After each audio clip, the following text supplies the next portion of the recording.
Hello everybody, this is Vincent, aka BitB, and welcome out to another BitB stream. Thanks for coming out. It is Saturday, and we're playing a little bit more Apollo Justice.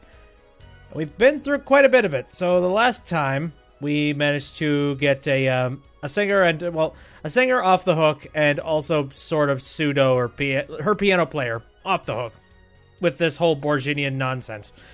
He's probably gonna end up in jail, but hey, at least he's not dead. So that's about it, and we're moving on to the next chapter, which is an interesting... It's kind of interesting because I was thinking this is like the fourth chapter. I don't exactly know how many chapters are in this game, but I do know that the last couple of the Phoenix Wright games that I was playing, like somewhere around the third one, they would have sort of the more jokey episode, and then they would start trailing off into more of the serious ones.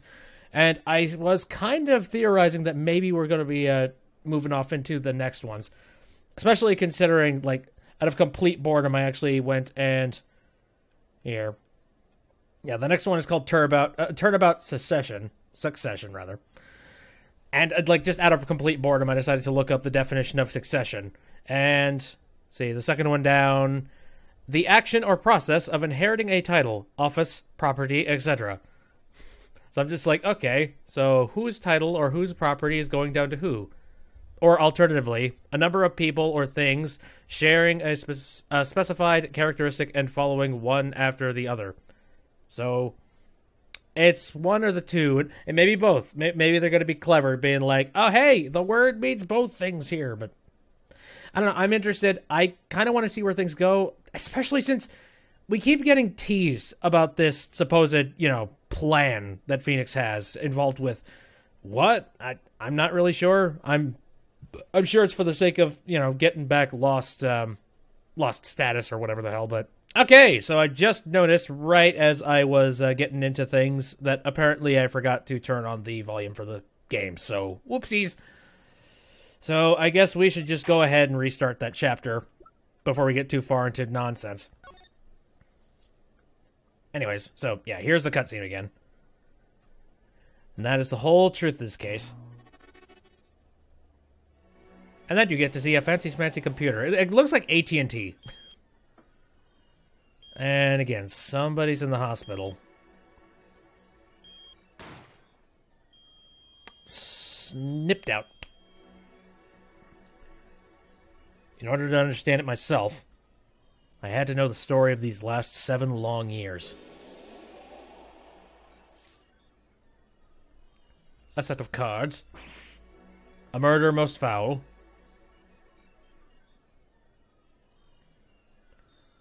Nothing happens by chance. All is connected. I don't know. These menus are just reminding me of... and then that's going to be a fun show. And now, we stand ready to begin the final chapter of this story.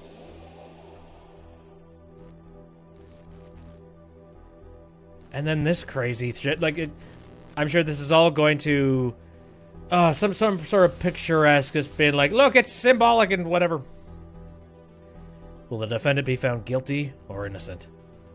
The decision is yours. And then this asshole makes another appearance. Hello. It would be interesting if, it does turn out that this decision is actually ours. Like, that would kind of make things really moot, but where? Guess I'll revoice this too. Why the hell not? Hey, Apollo! Look on TV! Look! Yeah, I'm kind of busy. Whoa, look at that! He's the last Grammary, alright. Amazing! Mm-hmm. Apollo! You should be watching this! Ow! What? I was writing about our last case in my journal. Players are supposed to write things in records, Apollo, not journals.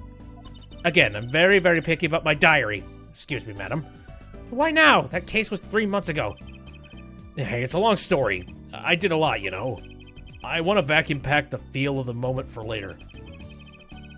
Right now, I'm wowing the crowd by figuring out how Lemoire disappeared. Ah, that's right. Uncle Valet did the illusion, too. But you're missing him on TV right now! I was just getting to the good part. I suppose I should watch a little TV with her. After all, her father is expecting me to look after her while he's away. What you're now seeing is a rehearsal for the greatest magic show on Earth. Happening right here at our very Sunshine Coliseum. The Sunshine Coliseum?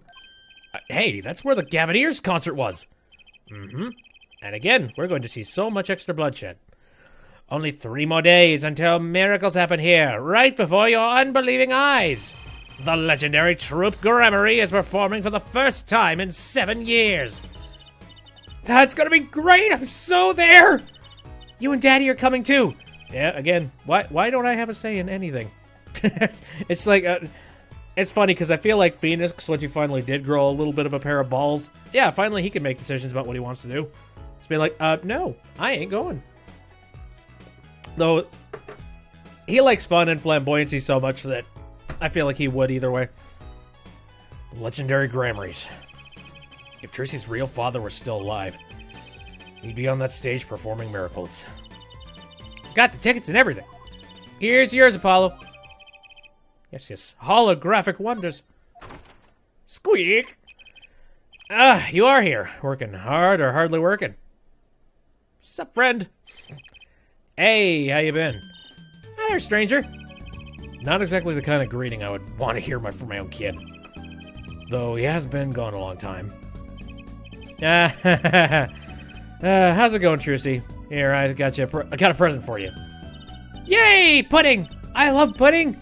Oh, it's farm fresh! And not just one pudding, but 3 whole cups! I'll have to pace myself. And again, I made a disgusting joke a little earlier about, like, well, what would happen if pudding came from cows? And then I'm like, I think I'm going to stop right there. I hate the fact that I completely forgot to turn on them. See, here's the thing. I've done certain streams where I've looked down a good 30 minutes later, and I'll be like, oh, I forgot to turn on the volume. Oops. Well, I'm beat. That's right, Daddy. You're on a top secret mission. Gotta take it easy with the secrets, you know? All right, you are. So, you still can't tell us what your mission is? Maybe it is time. It has something to do with you anyway. With me? Whoa, maybe you're getting a top secret mission too. Maybe you can be one of those guys. A spy. Can't I just be a defense attorney? To be honest, telling you about the mission was my whole reason for coming here today. What? Tell me. You've heard of the jurist system, yes? The jurist system? Yeah, that's right. The new legal system everyone's talking about. Have you heard of it, Apollo? Maybe. Of course he hasn't. Maybe not as many people are talking about as I thought. The jurist system, huh? Okay. Alright, here's kind of where we come back, alright? Also, we did take a look at the picture in the back.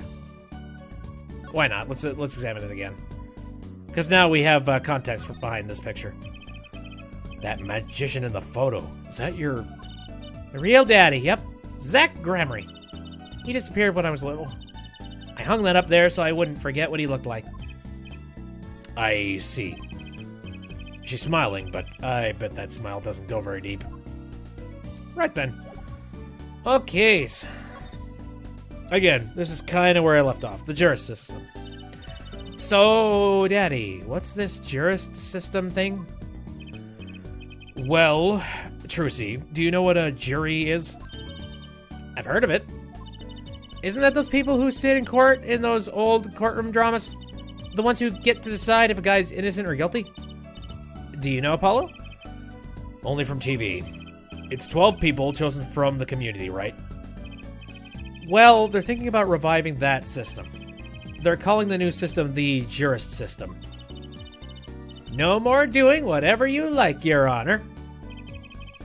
Not quite that harsh. The jurists cooperate with the judge.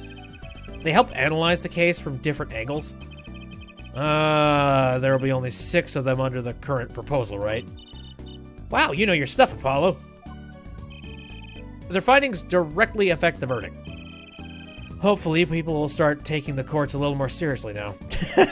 No, not as long as we continue to have this stupid, nonsensical type of, it's like a rock concert drama murder, and it looks like we're about to have a murder at a magician show. It's like, and just the other, like about 7 years ago, we had a clown in the courtroom. And who the hell knows what's happened in between times? I feel like I'm in some kind of educational TV show, starring Dr. Wright. Dr. Wright, his assistant Trucy, and a mascot Apollo, the perfect team. Mascot? Hey! Oh boy.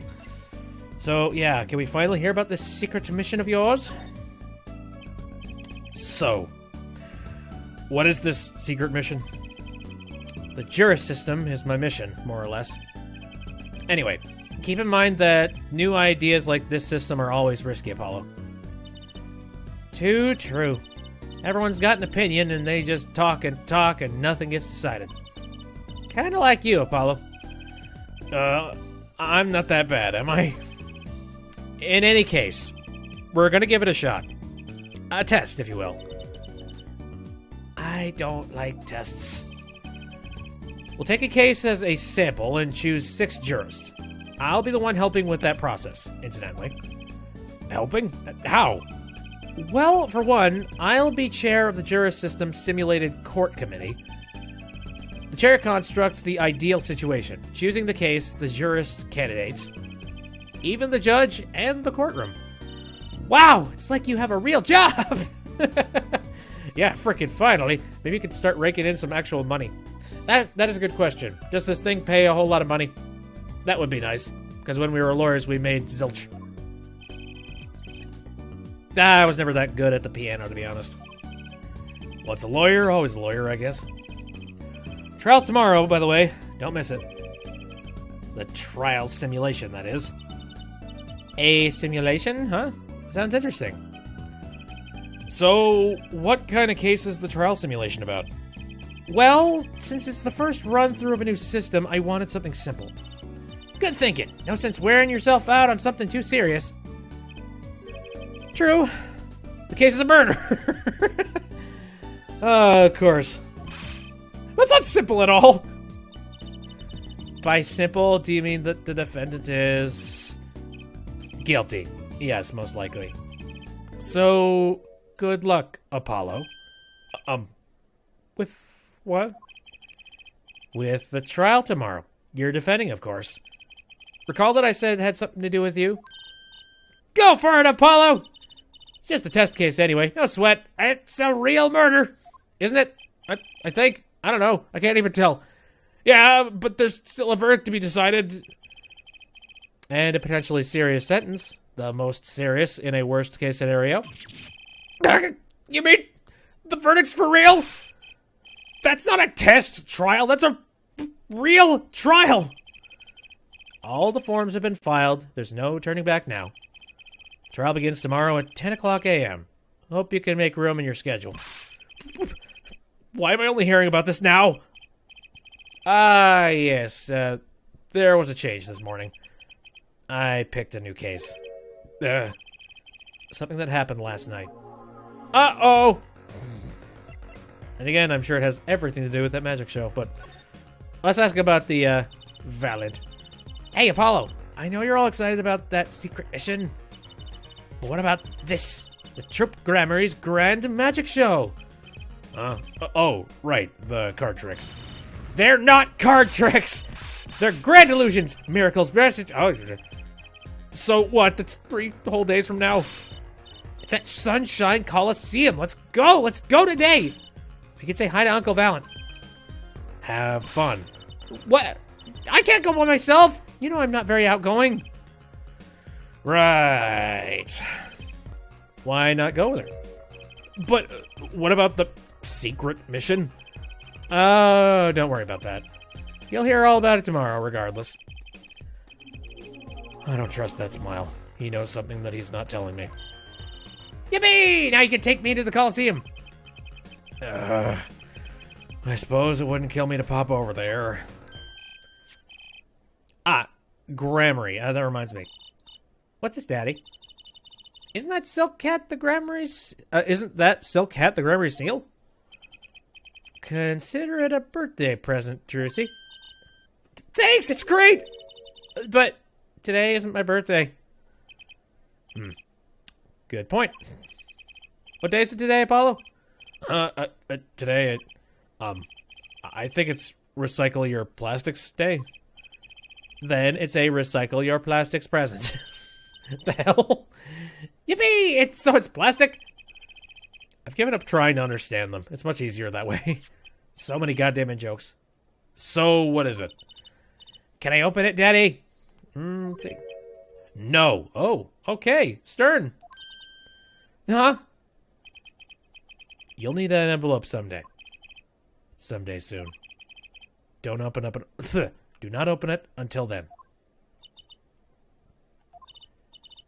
Well, why didn't you just hold on to it until then?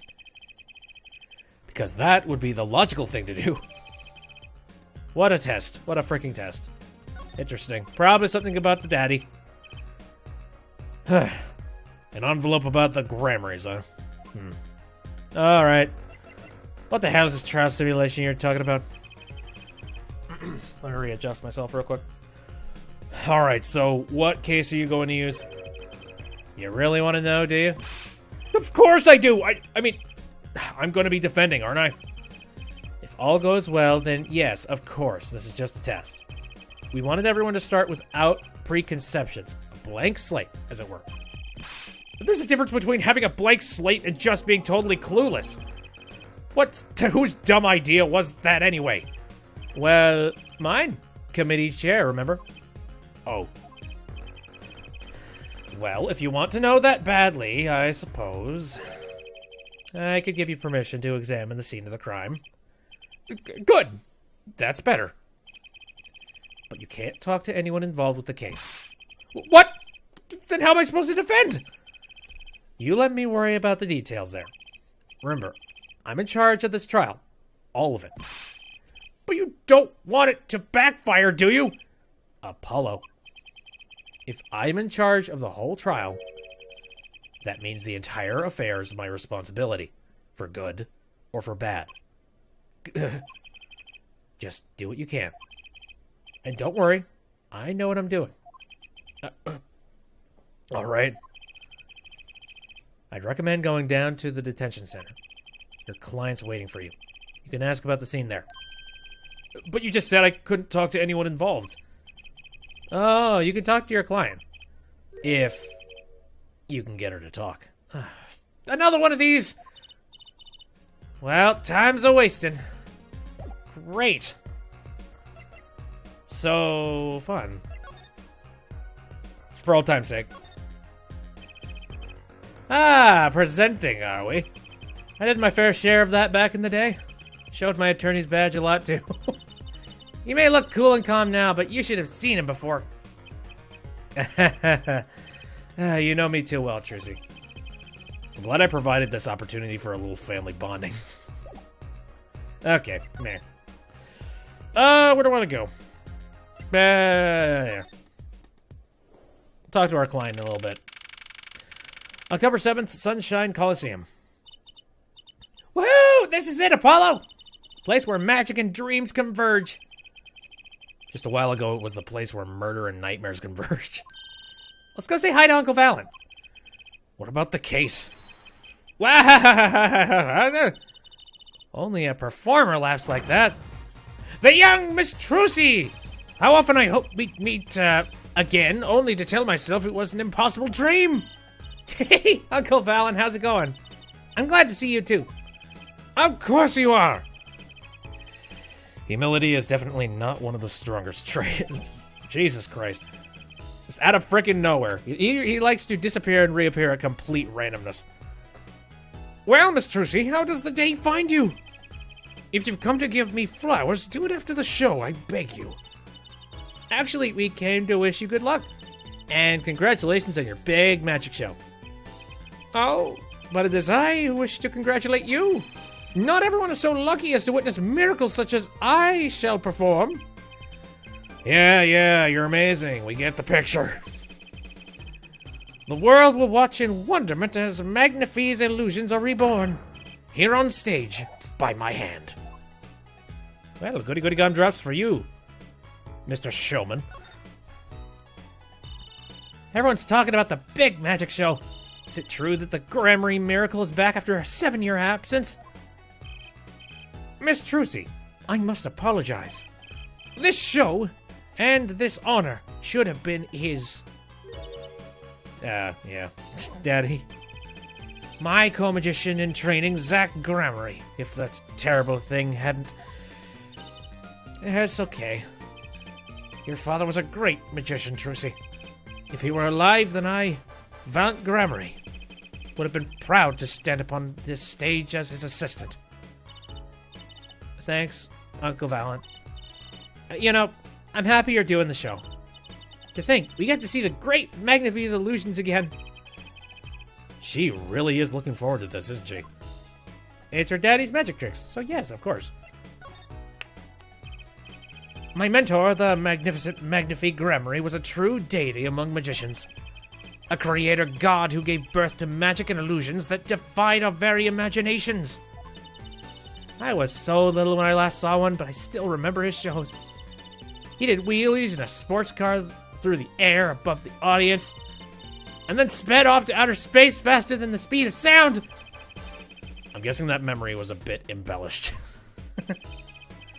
For 7 years, the world has been waiting for a miracle to match his.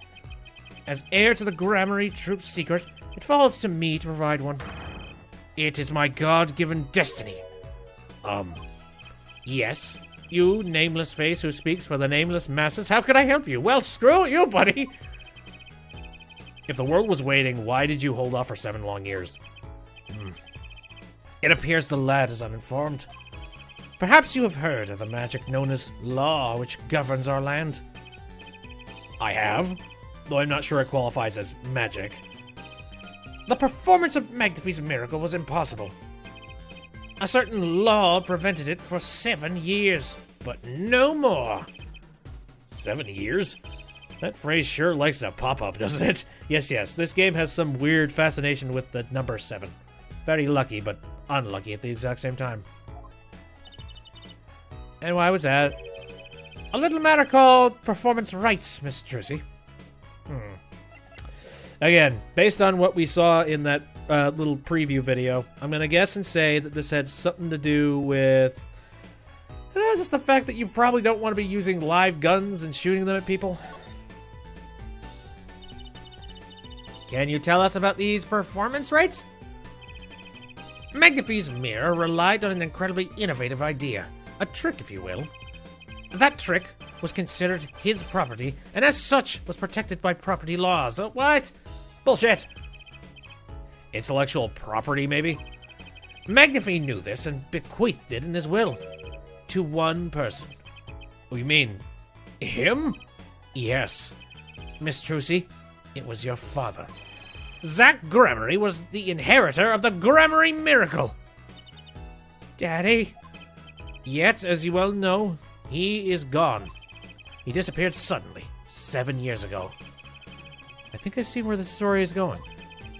Once a person is classified missing for a certain period of time, they're considered legally deceased, correct? In all absoluteness, those rolled-up sleeves conceal your competence well, young man. Well, okay, middle finger up to you. Hello, Frankie. How's it going in the chat? That certain period of time of which you speak is 7 years. Ah, yes, 7. 7, 7, 7, 7, 7, 7. 5 times billion 7. Yes, Miss Trucy.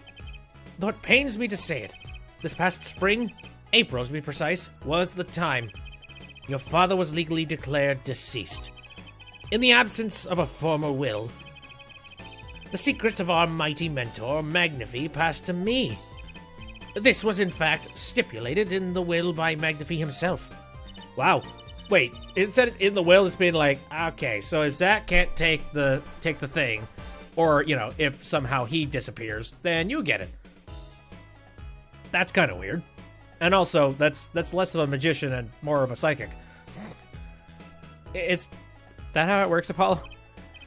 Yeah, it's called death in absentia. He's declared missing. Permanently. Daddy. Well, that sucks.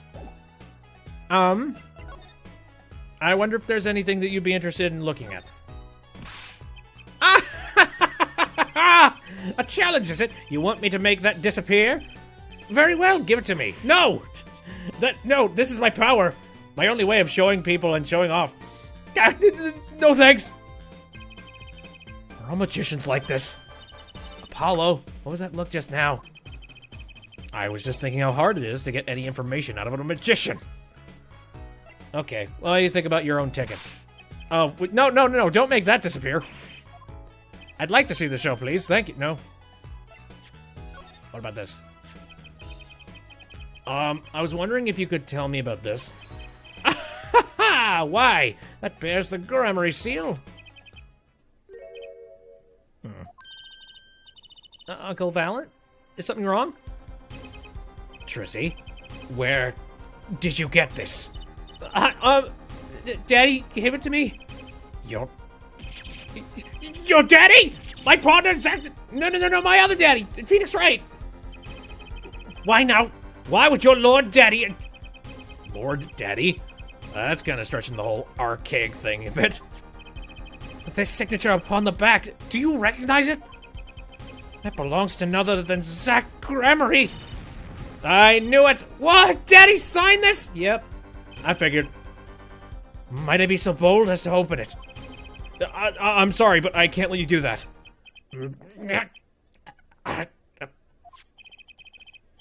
What's in this envelope, I wonder? Oh boy. Okay. Maybe lock that in the tightest safe possible. I think somebody's gonna go nuts and try and take it. Alright. Now might be a good time to get the hell out. Anthrax! Maybe. He would have to be very vengeful on his own daughter. Okay. Time to somehow speak with our client, who is apparently mute. Why can't we get one client that will actually talk with us? Is that just this game's new mantra? Just being like, nope, we're not giving you competent clients. That's 20 minutes we've been waiting here. 20 minutes! Maybe I should complain. I'm sure that guard has better things to do than stand there pretending he doesn't see us. No. He's been there for a while. He's had, like, just severe amount of death and rigor mortis just strung through his veins. Like, to be frank, the only reason he's even there is because he's stuffed. You know, the minute we get angry, the client will show. It always works that way. Like shouting, "Oh, waiter!" And they're standing right behind you. Oh, guard! Is our client gonna be much longer? What are you talking about? Haven't you already started the meeting yet? Oh, is he... What? I certainly hope this is not an invisible client. What are you doing over there? Jeez, that's creepy. Where'd you come from? Great. Well, anyway, please, have a seat. All right. This is weird. I'm nervous, Apollo. It's the silence. It builds suspense.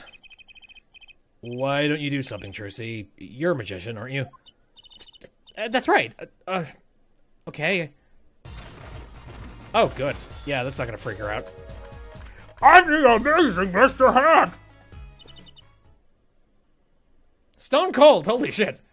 She fainted, what? Okay. She passed out! Miss Magic Underwear might have been a better bet. That's magic panties, Apollo. Goddamn it, Japan. Okay, so are we literally working with, like, the human embodiment of a fainting goat? Is that how this works?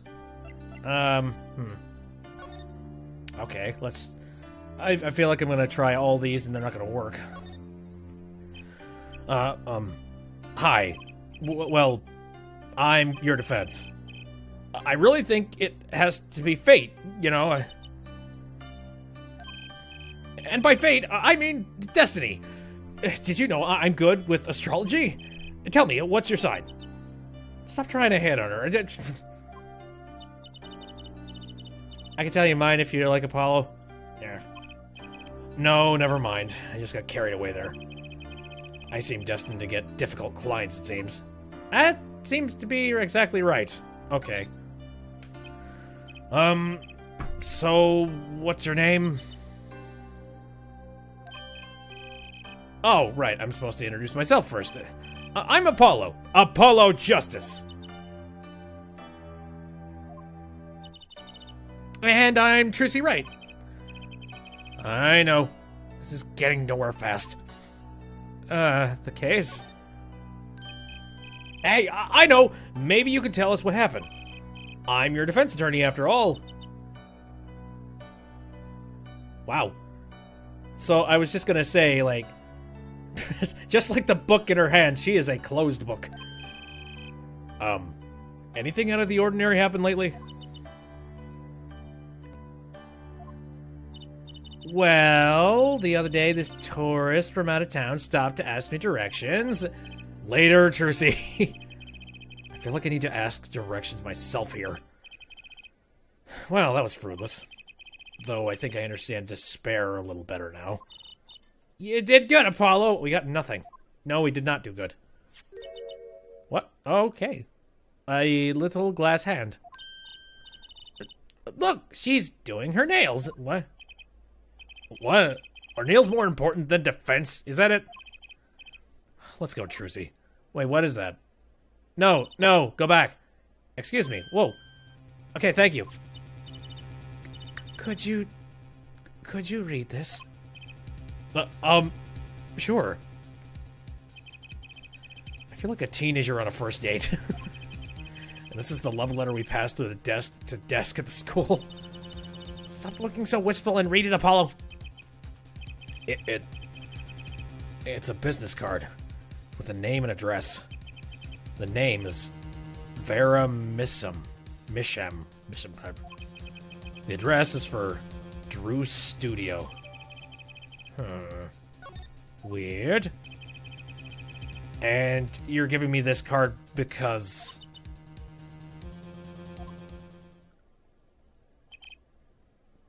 Damn it. Well, looks like we're finished here. I wonder if Drew Studios is the scene of the crime. Let's go find out. This is strange. I knew we were going to get nothing, but at the very least, like, most of our clients don't just slink off into the corner and, you know, pretend like they're not there. Okay, well, that's pretty. So does she do most of her talking through her art? Wow. This looks like a studio. It's like life imitating art. Or maybe it's the other way around. With the tape on the ground there, it's a bit jarring. Yeah, looks like we found our crime scene. Apollo! Look at all those paintings! Hey, don't touch those! It's okay, I'm just looking. One of them might be wet. You respect Bob Ross's work. Ooh, very diverse. So this artist knows how to do several styles, or this was done by multiple people. I don't know. Apollo, look at this one. It looks half finished. You can still see the rough sketch underneath. That's odd. The rough part doesn't look like the rest of the painting at all. Yeah, good point. That is odd. Looks pretty either way. Huh. All the paintings have a really different style, too. Yes. Oh, I thought I might find you two. Oh, Ed Phoenix? Oh, no, it's Emma. Frig. Emma, long time no see. I mean, sort of in your time. I'm so used to seeing her at this point. Oh, seems like I run into you far too often. I'll bet I know why you're here, too. You know about the trial simulation tomorrow? I've heard about it, sure. So, Mr. Wright chose you, huh? We don't even know what the case is about. Well, he was killed. The artist who owns the studio, that is. Mr. Drew Misham. Drew Mesham. Okay, yeah, this is absolutely... This is a wordplay kind of thing here. So the name's Drew. That's already a joke. Mesham? How do you separate that to make that 2 words? I know that I know how this game works. I know it. Is it because he is a sham drawer? That would be amazing. Mesham? And his daughter was put under arrest. Oh boy. Yeah, we just saw her at the detention center. It was funny, though. She seemed more like a victim than the kind of person who could commit murder. You don't say. Not even by poisoning. That's how it was done, you know. Poisoning's a common way to get the job done when the murderer is a woman. Poisoning?! Anyway, Mr. Wright told me you'd be coming. Feel free to take a look around. I'll just be over here with my snackos. We can't talk to anyone related to the case this time around. Which means we'd better find out as much as we can here at the scene. Or else. Well, darn it. Also, like, Jesus Christ. Again, I said this before, but it really feels like Phoenix has got this weird ESP about cases and just being like, I know that they are going to go and interrogate, but I know that she's going to crack and hand over a business card, which will lead them to the crime scene. Therefore, I don't need to tell them about the crime scene. It's like, how did you know? Okay. So that's where the body was.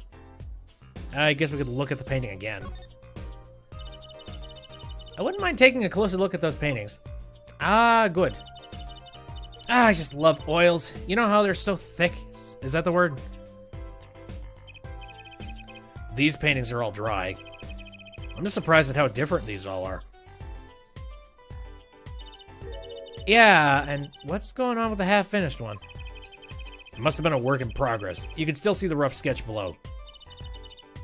That's what's so weird. The sketched part doesn't really fit the finished parts. Huh. Alright. So my theory with that is that he was trying to paint something else, but then in a fit of being terrified, painted over it with a different painting. And I wonder if we're going to somehow do some scientific analysis to find out what's underneath it. I noticed. That is weird. Of course, yeah, I don't know how long we're going to be able to do this trial and how long am I going to even have the opportunity to do scientific analysis? I don't even know. What's that box? That letterbox looks funny sitting inside a room like this. Let's take a look. Empty. The other half of that letterbox is actually connected to the outside of the studio. Mr. Mesham would put his letters in there, and the postman took them away. Impressive that someone still writes letters in this day and age.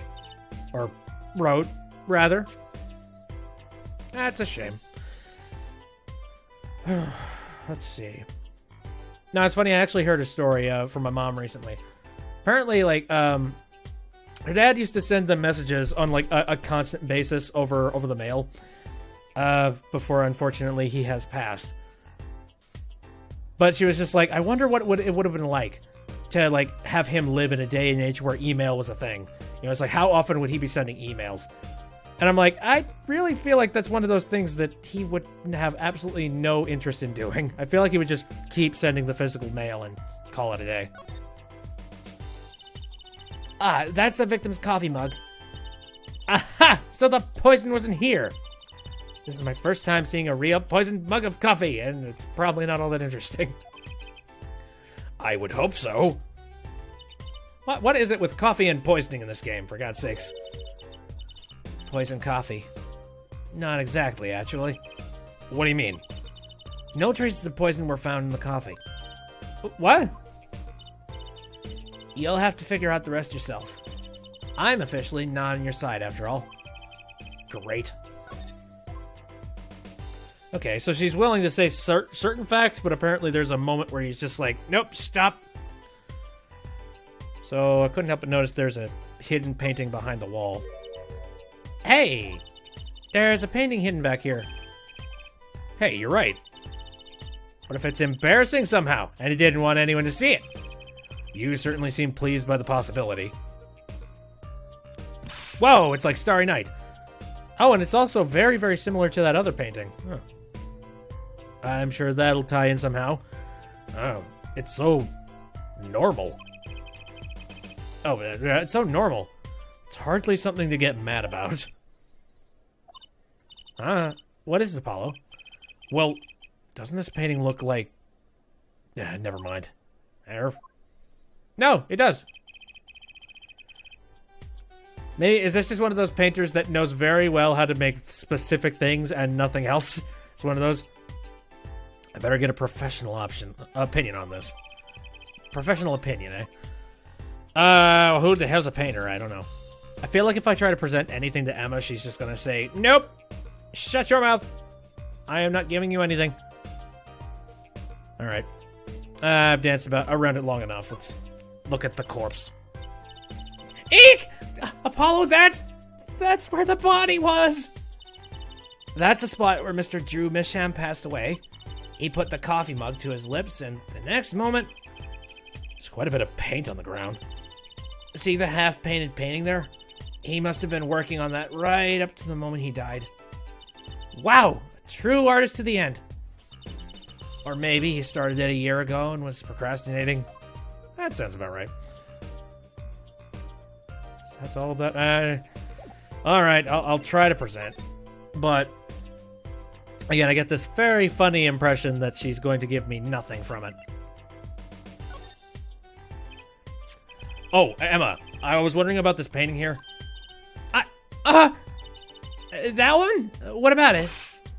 What about it? Yeah, what about it, Apollo? Take a closer look at it, both of you. Now, look at this one. It's almost a carbon copy. This is the third painting he was working on. Hey, they're the same. I was hoping you wouldn't find that. You're right, though. Drew Misham was copying this painting. Oh my god, so is that why he's so good at painting? He's got, like, he copies off of somebody else's work? Oh, this might have been like some kind of a revenge job. Wow, it's pretty good. Copying a painting? What for? Well, can we talk about it now? I don't know. What are you allowed to talk to me about? So, this, Drew Misham was some kind of artist? Apparently. Did a lot of illustrations for books, I hear. Had a lot of female fans, too, for what it's worth. Oh. Well, I guess his stuff is kind of pretty. Like that old painting over there, for instance. Yeah. That wasn't one of his illustrations, actually. Huh? So it was a standalone painting or something? Is that what she means? He was an odd bird, Misham. Hadn't shown his face to anyone until the end. What do you mean, to anyone? He was always locked up here in the studio, apparently. His only connection to the outside world was through letters he'd put in that letterbox there. Letters? Do people still write letters? Yes, in this world, apparently. Well, what do you mean, Apollo? I mean, when was the last time you wrote a real letter? Don't most people use email and stuff these days? Not Mr. Misham. Couldn't stand technology, it seems. He did everything by mail. Maybe he thought that way it was more artistic, you know? Meh. Sounds more hipster to me. In any case, the only person besides him allowed in here was his daughter, Vera. Oh, you mean the killer? Don't say that! The suspect, please. We took some fingerprints off, of course. The only ones found in the room were Mr. Misham's and Vera's, basically. Actually, last night, Mr. Misham gave an interview to a reporter for the first time. It happened during the interview, apparently. Weird. His first interview ever. Okay, well now, we need more information about the interviewer, please. Tell us a bit more about what happened that night. Wow, she's actually willing to say a lot of things to us, apparently.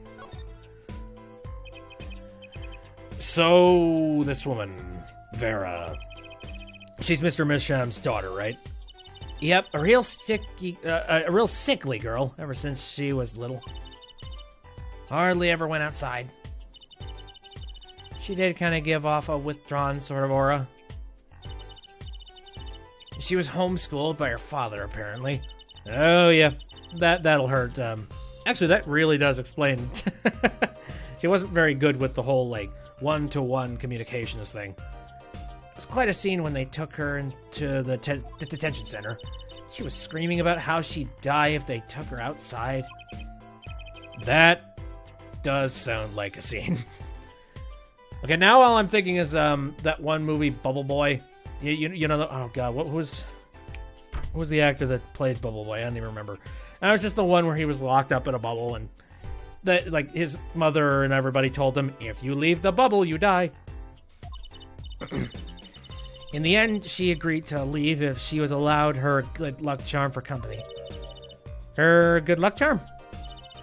Apparently, she has this charm that magically gives her the courage to go outside.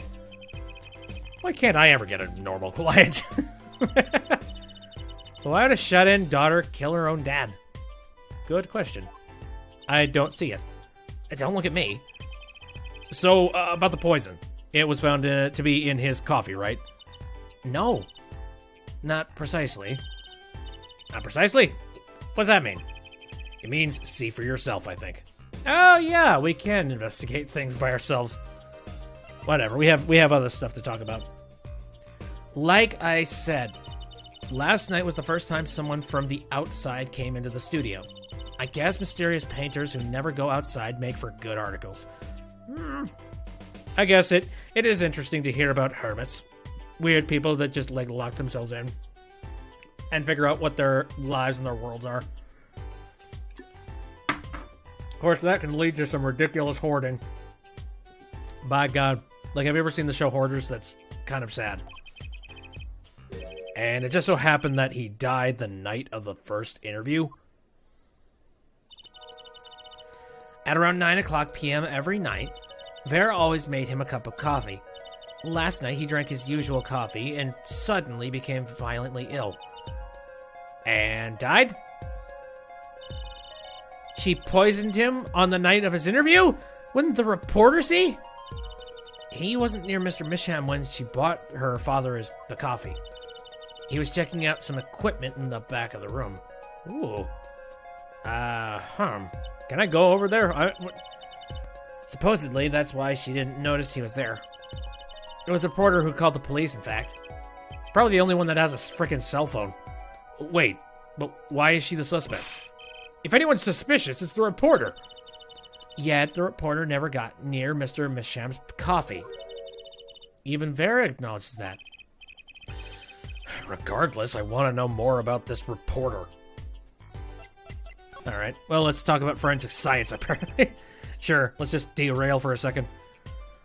I bet Emma could help us out here. Don't forget, flattery will get you everywhere with her, Malo. Alright, what are you two whispering about? Well, I was thinking. I mean, what is it we always do when we run into you at a crime scene? What is it we always do, scientifically? Oh, you know me too well. Okay. Okay. Meaning we can get, scientific now? Oh, I suppose. Just this once. Bring me anything you find suspicious and we'll check it out. Okay. So I guess I could present some stuff to her at this point. So wait, I can go and check out this area. Here. Wait, I want to examine stuff. Let's see. A tiny little model of a man. Let's take a closer look at the desk here. Ooh, nice. Okay. Again, man. Something about the way that figure is posed. I've seen that pose before. It's a half T-pose. It's you, Apollo. See? You're making one of your flamboyant gestures. Please, I am a professional. I wonder why it's posed like that. Coincidence? I think not. This game has so much symbolism, it's coming out of its pores. So we got this, which is appears to be a duster and an X-Acto knife? Wait. Or rather, that's a pen, I don't know. Hey, Apollo, what's this feather thingy? Isn't that a pen? Like an old-fashioned quill pen? But it doesn't have a pointy end. That was most likely for sweeping detritus off the desk, yes. Don't usually see that word. Wow, you sure know a lot, Emma. Bold and scientific, that's my motto. Exactly what about that was bold or scientific?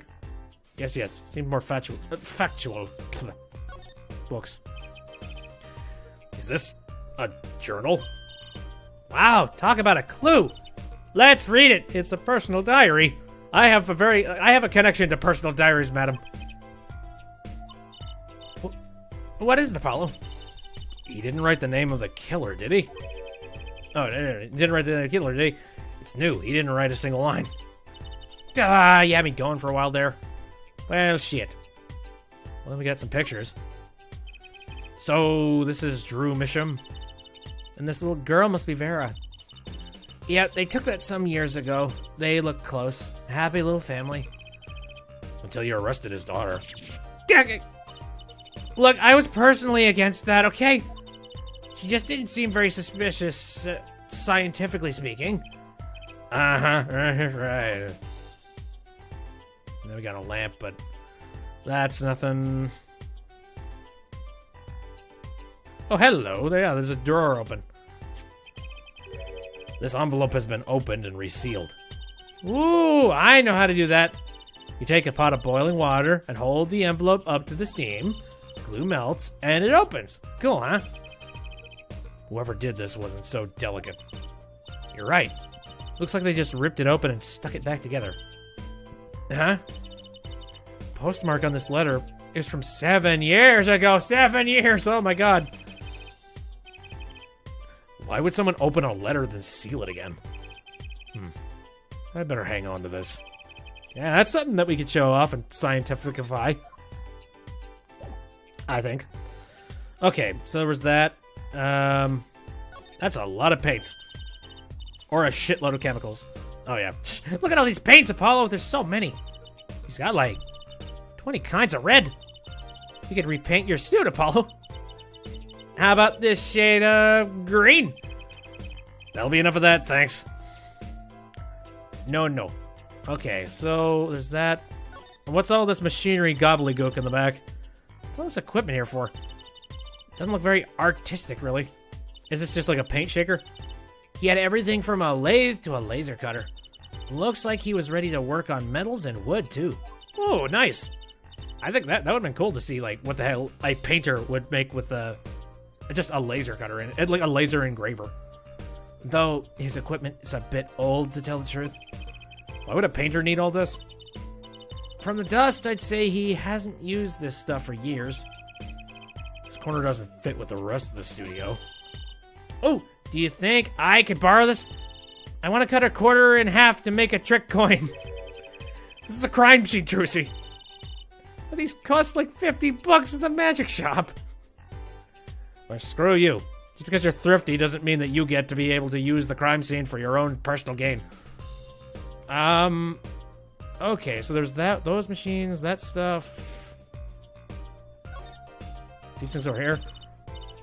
Is this desk for painting, Apollo? That would be a drafting table. Drafting? Basically, it's a tool for making precise diagrams. Wow, painting is harder than I thought. Why would a painter need a drafting table? Is he an architect too? I don't know, this is starting to get weird. And why is this here? Oh, okay, wait, no, this is the exact same thing. I clicked on the back wall here with all the light things, right? What's all this equipment here for? Doesn't look very artistic, really. Laser cutter, lathe, I get you, I got you. I think that's everything in this room. Certainly hope so. Right. So, now let's try and present some stuff. Yeah. What's inside this? Emma, about this. Oh, that. Yes. Why, that's a bright red envelope. She sure is jumpy. Someone opened this, didn't they? My lips are sealed. Your lips are sealed? That's a first. You mean, you know what's inside that envelope? Sure. I read it after all. You mean you were the one who ripped this open? Please, I would have steamed it open. Yep. But she did sneak a peek at it, apparently. Well then, what was on it, you know that I have a powerful weapon on my side. Weapon? Yes! The use of tools. Highly specialized tools for information gathering. Tools I wouldn't mind getting my hands on. You should try flattering her, Apollo. They say a little praise can open big doors. Never heard that one. That's good advice. Let's try talking to her some more. About that envelope we found. I was wondering if you could help us out with that tool you were mentioning. You want to know about my tool, do you? It's called an X-ray analyzer. X-ray? Like the X-rays you get at the dentist? That's right. At least, that's what I call it. It has a real name, but it's much more complicated. The X-ray spectralization. Okay, I understand why you gave it your own personal name. Something. How am I supposed to remember all that? So, basically, it lets you see inside things, like envelopes. That's right. You're sharp, Juicy. But it's a bit more complicated than that, in practice, of course. Actually, to tell you the truth, I'm not really sure how it works scientifically. Can I try it out, Emma? Please? Oh, I suppose. Yes. Way to go, Juicy, you being adorable. Of course, I've already checked out everything suspicious myself. Alright, let's give it a spin, Apollo. The hell? Yeah, what are you doing? Oh, just seeing if I could see through your hair. But it's like lead. Point that thing at me anymore and it might all fall out. Then I wouldn't need an X-ray machine to see through it. Let's just get down to business, shall we? That could cause cancer, madam. Don't you do that. Right, let's test it on a sample first. It just so happens that I have a lottery ticket here. Oh, wow. That's partially evil. You set the sample in the device like so. I don't see anything. Patience. There's no need to get all antsy. Look at the right side of the screen. That's the layer view of the envelope. Layer view? You've got it set to display. You've got it set to display the outside of the envelope. Okay. Actually, it's quicker to just have you give it a try. Turn that dial there for me, would you? Ooh, fun. That's right. That's how you choose what depth you want to scan. Hey, I got something. See, that's how you can read the letters on the ticket inside. Cool, huh? Except I can't read them. Just turn the dial a little more. What you have to understand is that a sheet of paper isn't really flat at all. When you zoom in that much, you see that paper is like a bunch of hills and valleys. Wow, really? Mm-hmm. You gotta love, like, I've seen microscope stuff involved with stuff like paper, the surface of round objects that are supposedly round, but are absolutely not. Is neat. This X-ray device uses a beam with a wavelength of only 0.05 microns. It breaks cards down into thin layers so it can only show what's written on that layer. I'm not entirely following you, but what good is it if you can't read anything? That's why we go on to step 2. Try rubbing the image a bit if you would. The image? You mean rub the screen? That's weird. Why would I do that? Why? Okay, fine. I mean, I'm sorta not getting what the hell is happening here. Let's see, I'm having some difficulty getting, like, the very edge of the screen. Here. Would it be easier if I just used the stylus? I don't even know. Hello, Frostbomb. Ah, there we go. That's working a bit. There, okay, figured it. God, these puzzles are finicky. If you leave, like, one tiny square of something missing... There! That fixes the image on the screen.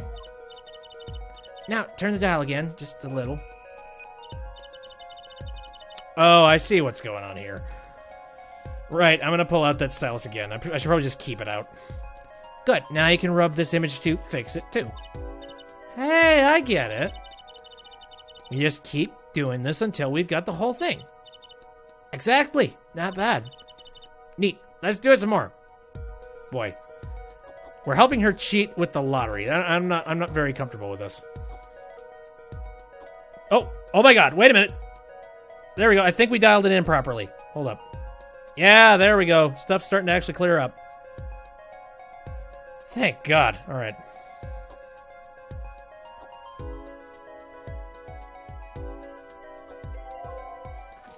Are we done, Emma? Thank you! Okay, let's print this one out. You cheap bitch. Lottery.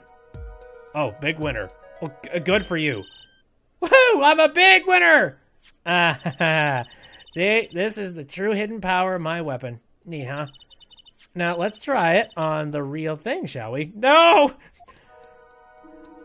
Not more of these puzzles? Okay, alright, fine. Alright, no, we're doing it again. Alright, now this time, let's try and do this layer by layer and make absolutely damn sure that we get it done the first time.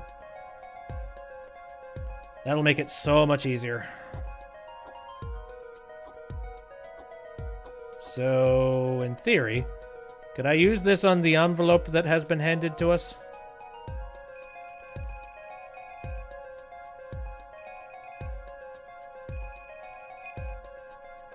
You know the one. The one from good old daddy. Learn his secrets without opening up the envelope.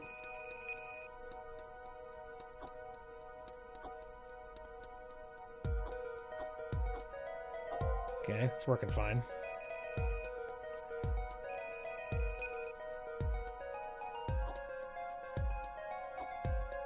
Well, I certainly can't read it with this horrible resolution, but...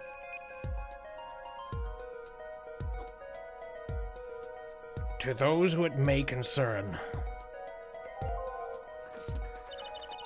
Okay, let's print this one out. There we go. Okay, so let me try and read this here. Mr. Drew Misham, I've deposited the $100,000 in the designated account. Please send a receipt once you've confirmed the transfer. Holy shit. Well, how's he getting $100,000? For what? For a painting? Someone deposited $100,000 into Mr. Misham's account? These paintings must be really valuable. This was not about paintings. There's another page in there. Care to take a look? You bet I do! If you're gonna read someone's mail, you might as well read it all! Yeah, you've already made the sin. Here goes the second page then. Okay, well, it worked out. It worked out the method that we did before, so that's fine.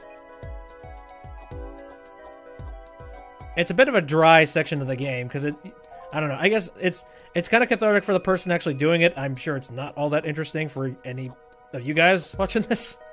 It's like, oh, look! I'm scrubbing an envelope.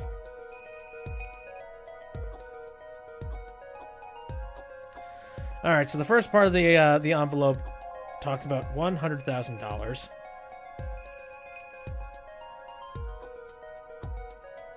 The hell's it gonna say next?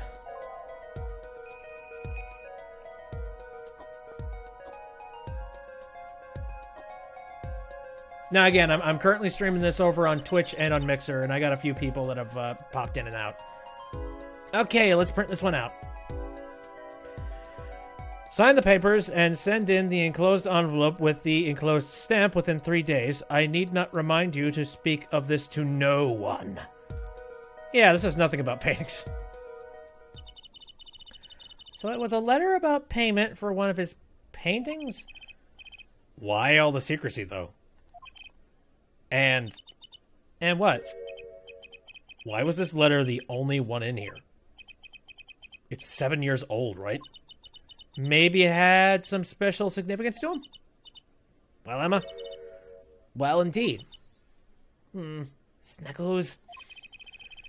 She knows something she's not telling us. Looks like she's keeping mum about it. Well, good on her. I'll shoot it down in court. It's fine. Well, okay. So now that we know that that's possible... Can't say anything to her. Is there anything? Okay, well, hold on a second. Since we have that technology, what if we did that on this painting? About this painting. Oh, that. Quite good, isn't it? That's not what I wanted to ask you about. You want to examine it, is that it? I'd be happy to let you if you had a good reason. But without that, sorry. I guess she wants us to do a little footwork on our own first. Well, I have a good-ass reason. The fact that the hidden painting is literally the same thing? Yeah? Let's have a chat about this, eh? Closer look at it. Now look at this one. Same damn thing.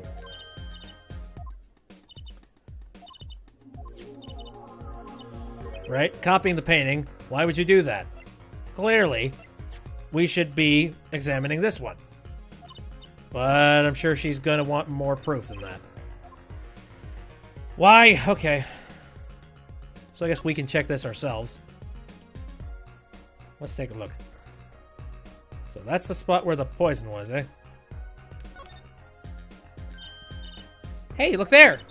That stain doesn't look so healthy, Apollo.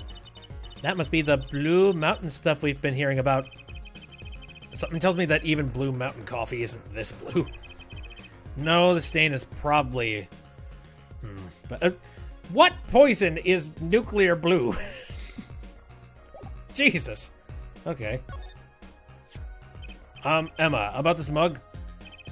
There's a pale blue, residue on the rim. Yes, well, it's just a rumor. But I've heard there's a kind of coffee called Blue Mountain. It's not a... I'm pretty sure it isn't actually Blue, Emma. Right. Okay, you got me. That's left over from my testing spray. Oh, okay, that explains it. Forensic science! I knew your hobby was behind this somehow, Emma. It's not a hobby. So, what kind of scientific stuff were you up to? This spray, that's what. It turns blue when it touches poison. So, the poison that killed the victim was on this mug. That's right, see? It wasn't in the coffee. How? How do you put poison on a mug and somehow get none of it in the coffee? Maybe it's one of those, like, an abundance of it was on the rim or whatever the hell. Killer applied it to the rim of the mug itself. Wow, science is amazing. It certainly is helpful. Maybe Emma'd be willing to help us out a bit more. You should try buttering her up, Apollo. They say flattery will get you. Yeah, flattery will get me everywhere. Herpy, herpy, herp. About the poison analysis. I was afraid you were going to ask about that. See, this solution is used to test for atroquinine. Atroquinine. That's kind of my response. Like, huh? Wouldn't the rim be all blue? My guess is that she was probably testing the only side that had any kind of lip prints, and in that case, it would. Yeah, and then one side of it could have been entirely covered in poison, or this killer could have been very, very crafty and only put it on the spot that they knew would be touching lips. I don't know, technicalities. Atroquinine, the deadly poison found in the autopsy. Uh-oh. I know that spark in her eyes. She's getting excited. Best tread lightly. It's one of the most virulent poisons, but is absorbed into the body astonishingly slowly. It takes at least 15 minutes from the time of ingestion for adverse effects to show. Oh, and guess what? Recent research has shown... That's fine, really. We don't need to know all the gory details. I do. What exactly happens when you ingest this? What happens to your bloodstream? Does it flow in? Does it make you coagulate on the inside of your body? Go ahead. Ruptured blood vessels, come on. We are lawyers, and we are constantly in the way of murders. Just let it on us. I think I get it. You just spray this stuff on something you want to test, right? Precisely. You could find even the slightest trace of poison with this. I want to try it too, Emma. Pretty please. You don't have to ask twice. I already used it on everything suspicious, of course. Yay! Let's give it a whirl, Apollo. Are you spraying that in my eyes? What are you doing? I was just seeing if I got a reaction out of you. How's this for a reaction? Never do that again. I'm not poisonous. Tell that to those hapless witnesses on the stand. Let's just get down to checking for real poison, shall we? Ooh, hey, sweet, one of these things. All right, so quite literally, we're gonna just bathe the entire room in poison, eh?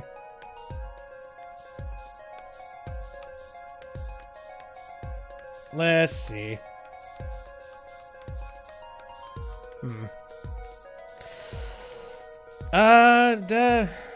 Doesn't seem to be anything poisonous on this side. But what about on this side, eh? What do we got?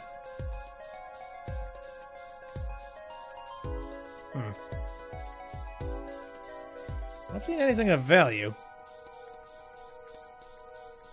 Maybe one of his paints somehow got, like, mysteriously poisoned?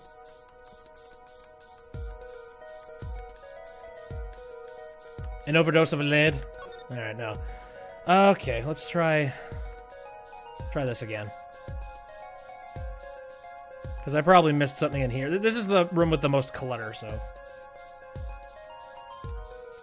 I swear, there's something to do with this painting, I know it.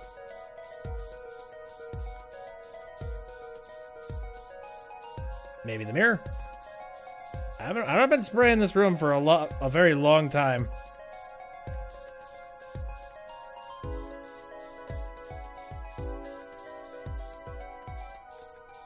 Box.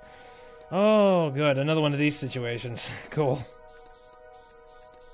I mean, isn't there any poison on the floor? Like, you would think that there would be even just a slight amount of it.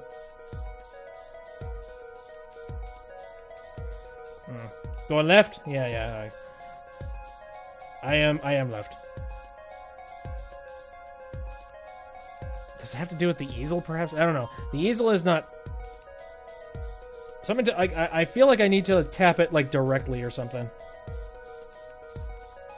So I'm just kind of micromanaging and soaking down everything.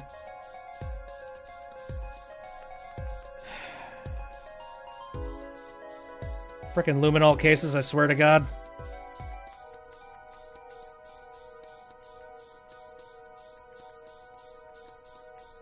I'm not really getting anything. Go to next case? What? Are you talking about a different location? Another place. Okay, so there's nothing in here that I could do things with. Too bad, no reaction there. I'm sure Emma checked out all the likely spots. Oh, wait a second. What is it, Apollo? Did you spray that little desk over there? I don't think so. Spray probably can't reach that far, you know. Let's check it out, just to be sure. Oh. Tricky. I get you. No, it'll probably be easier. Alright, so where would the poison be here?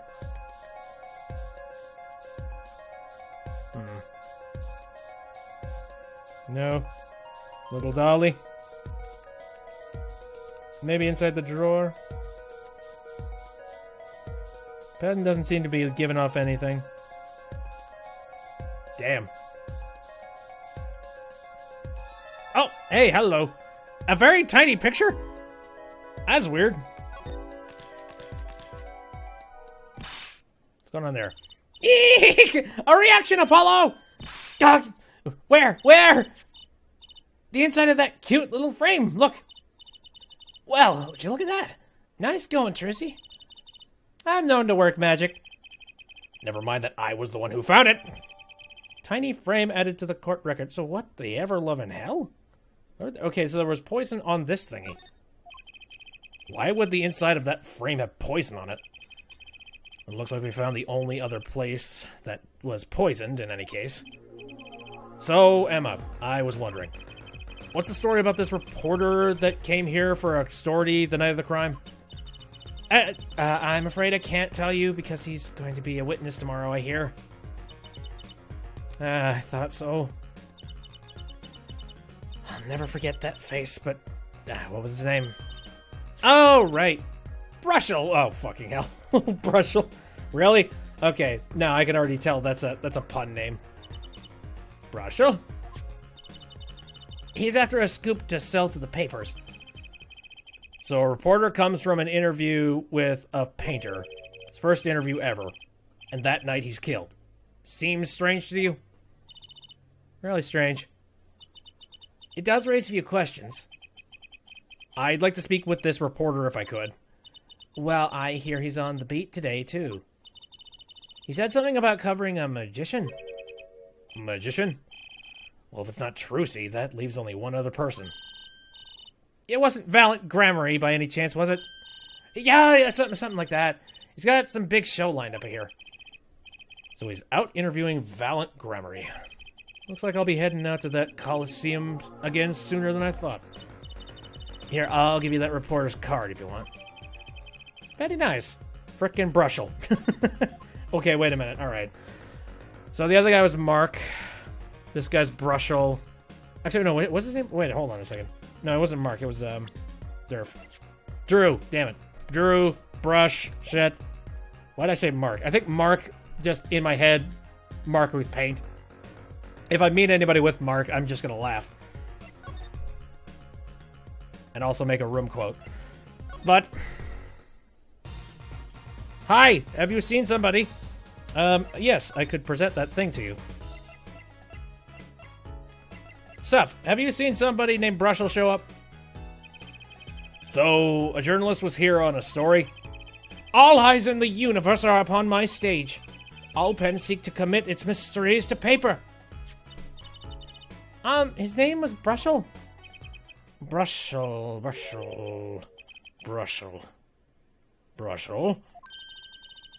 I think he remembers him, and it doesn't look like it was a pleasant conversation. He doesn't look too happy about it. Exactly. Brushel. That cloying smell of mint when he smiles, yes. Could you tell us more about him? What do you want? Cool. Open dialogues. And luckily, I'm sure I'm pretty sure, good old Gramarye here is gonna tell us everything we need to know. A man by that name called on me just now. Just now? Literally now? Valant's vision is always towards tomorrow. Valant's feet step always towards forwards. Jesus. Sorry. Your language is funny. That is all. That's all? Very confusing. I am to perform a big magic show, yes? I wanted someone to cover it.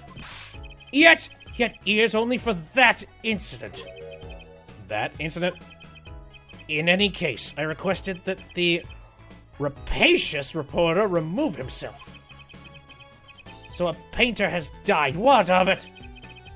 It is but a footnote in the footlight compared to the magic of Gramarye. Uncle Valant, do you know where the reporter went? I recommend he visit that place popular with penalized perpetrators. So, the detention center? Yeah, the detention center. What? He was a rude individual. Might I see that card? Sure. You would tear apart my respectability. I would tear apart him! Ooh, here comes Apollo. Uncle Valant's big magic trick. Is he going to fix the card? Not sure that qualifies as big magic. Or he just doesn't give a shit about him. No. I'm not going to fix his card, you kidding? What happened to the big magic? It is not more miraculous for it to stay ripped. Exactly. He must have really not liked that journalist. Now, the time has come when I must return to make my prestigitation preparations. By your leave, Miss Trucy. Thanks, Uncle Valant. 3 days from now, make ready for a miracle. It's sad. I use so many short words, so when I see long ones, I'm like, what the hell? Get off of your Oxford diplomas. But whatever the hell. What do you think that journalist was after? And why did Valant react like that to this envelope? I think it's time to pay the detention center another visit. Very well. Thanks for letting me know exactly where I need to go. I do. All right. It does feel a little bit sloppy, but I do like the fact that I feel a little less out, like a fish out of water, just being like, where am I going to go next? I don't know. But then sometimes it can get really, really obvious, just being like, yep, we're going there. This is the decision. We're heading this direction. And they say it multiple times so you don't forget. I think I hear what you're saying. We're all doing it for the money. End quote. Oh, wait, no, is that the dude? No, not at all. Looks like someone's already meeting here. Maybe that reporter? Oh, you look like a scumbag. Hey there, how you doing? Who might you be? Sorry, we didn't know someone was already here. I'm Apollo Justice, attorney at law. Talk about a nervous monkey. You're Justice? You know me? Do I know you? Of course I know you! Stares down witnesses on stand till they spill beans, end quote. That's not true. What's he writing? Are you a reporter by any chance? Whoa! You're Trucy! Am I famous? Oh yeah! Trucy Wright hates carrying a bag, puts everything she owns in her panties, end quote. That's so not true. Great. Just hold on to your breeches there. I'll wrap up this interview in a jiffy. Interview? So, guard, I think I know what's going on here. Guarding rooms is my life. What else could I possibly need? End quote. Oh boy. Oh, he's making up random nonsense for probably some, like, my guess is that he is going to be making some horrible, like, clickbaity article sometime in the future. No! How many times do I have to tell you this? Look, I got work to do. You deal with them. Did you come here to interview the guard? Ooh-wee, what a pick! Oh, God. Oh, my choice of voice here I think is perfect. What a pickle! Clickbait master. Yes, Frostbomb. Accused wouldn't talk, had to interview someone or go plumb crazy, end quote. Huh? Oh, and she's in the corner, okay. I should have guessed. Where's my manners? Name's Brushel, Spark Brushel. I'm not picky, journalist. Just close his eyes, writes, end quote. It's that nauseatingly strong mint spell every time he grins. He's got very, very clean teeth, I'll give him that. Also, a smile that will be in my nightmares tonight. Okay, until you've been interviewed by me, you just don't know what thrilling is. Wild romp through crossroads of mayhem madness, end quote. I can see that. He's writing something again. Well, if he's a reporter, maybe he knows something. God, I gotta keep talking to this bastard. Okay, fine. A little bit about you, then. So, Mr. Brushel, you're a journalist? Oh, me? Look, let me state one thing for the record here. Yes? I'm the interviewer, you understand, yeah? I'm the one asking questions here, end quote. Okay. Why is he carrying a toothbrush? For instance, you think a movie director watches movies? God, like, does he just wash it? Does he brush his teeth on a constant basis? Is that what it is? It's just like being like, oh God, my smile has been dispersed. I'm gonna go to the restroom. Maybe he just does it on the spot too. Actually, that would explain the mint a whole lot if he doesn't rinse. Well, I think he probably does. Exactly! I knew you'd understand. My thoughts exactly. So, the night of the murder, you were at Drew's studio?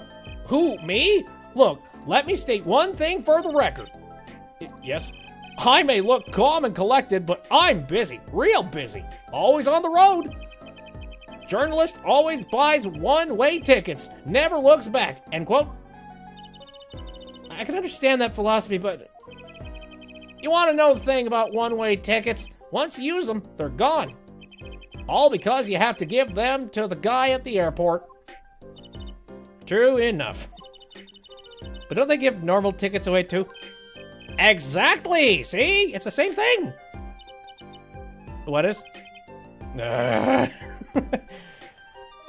Oh, God. I've never related so hard as I am relating right now with Apollo Justice. The interview, eh?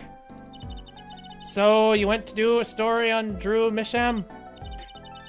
And he never had a story done about him before? That's right! Look, let me state one thing for the record here. What? I'm sure you're going to want to know about my source. What tipped me off to Drew? Why did the interview in the first... why do the interview in the first place? Well, yes. Look, it's like... Oh, I've got it. Say there's a burger joint with fabulous ketchup. You think the burger guy's gonna tell me where he got it? At the supermarket, maybe. God, actually, I remember there was this one place that was trying to advertise itself as this amazing burger place. It was like an independent kind of guy, but the thing is, they were making their own ketchup. And good God, they shouldn't have, because their ketchup was trash. Like, I put it on a burger, and I'm just like, what the hell? Why does this taste so funky? I'm like, oh, okay.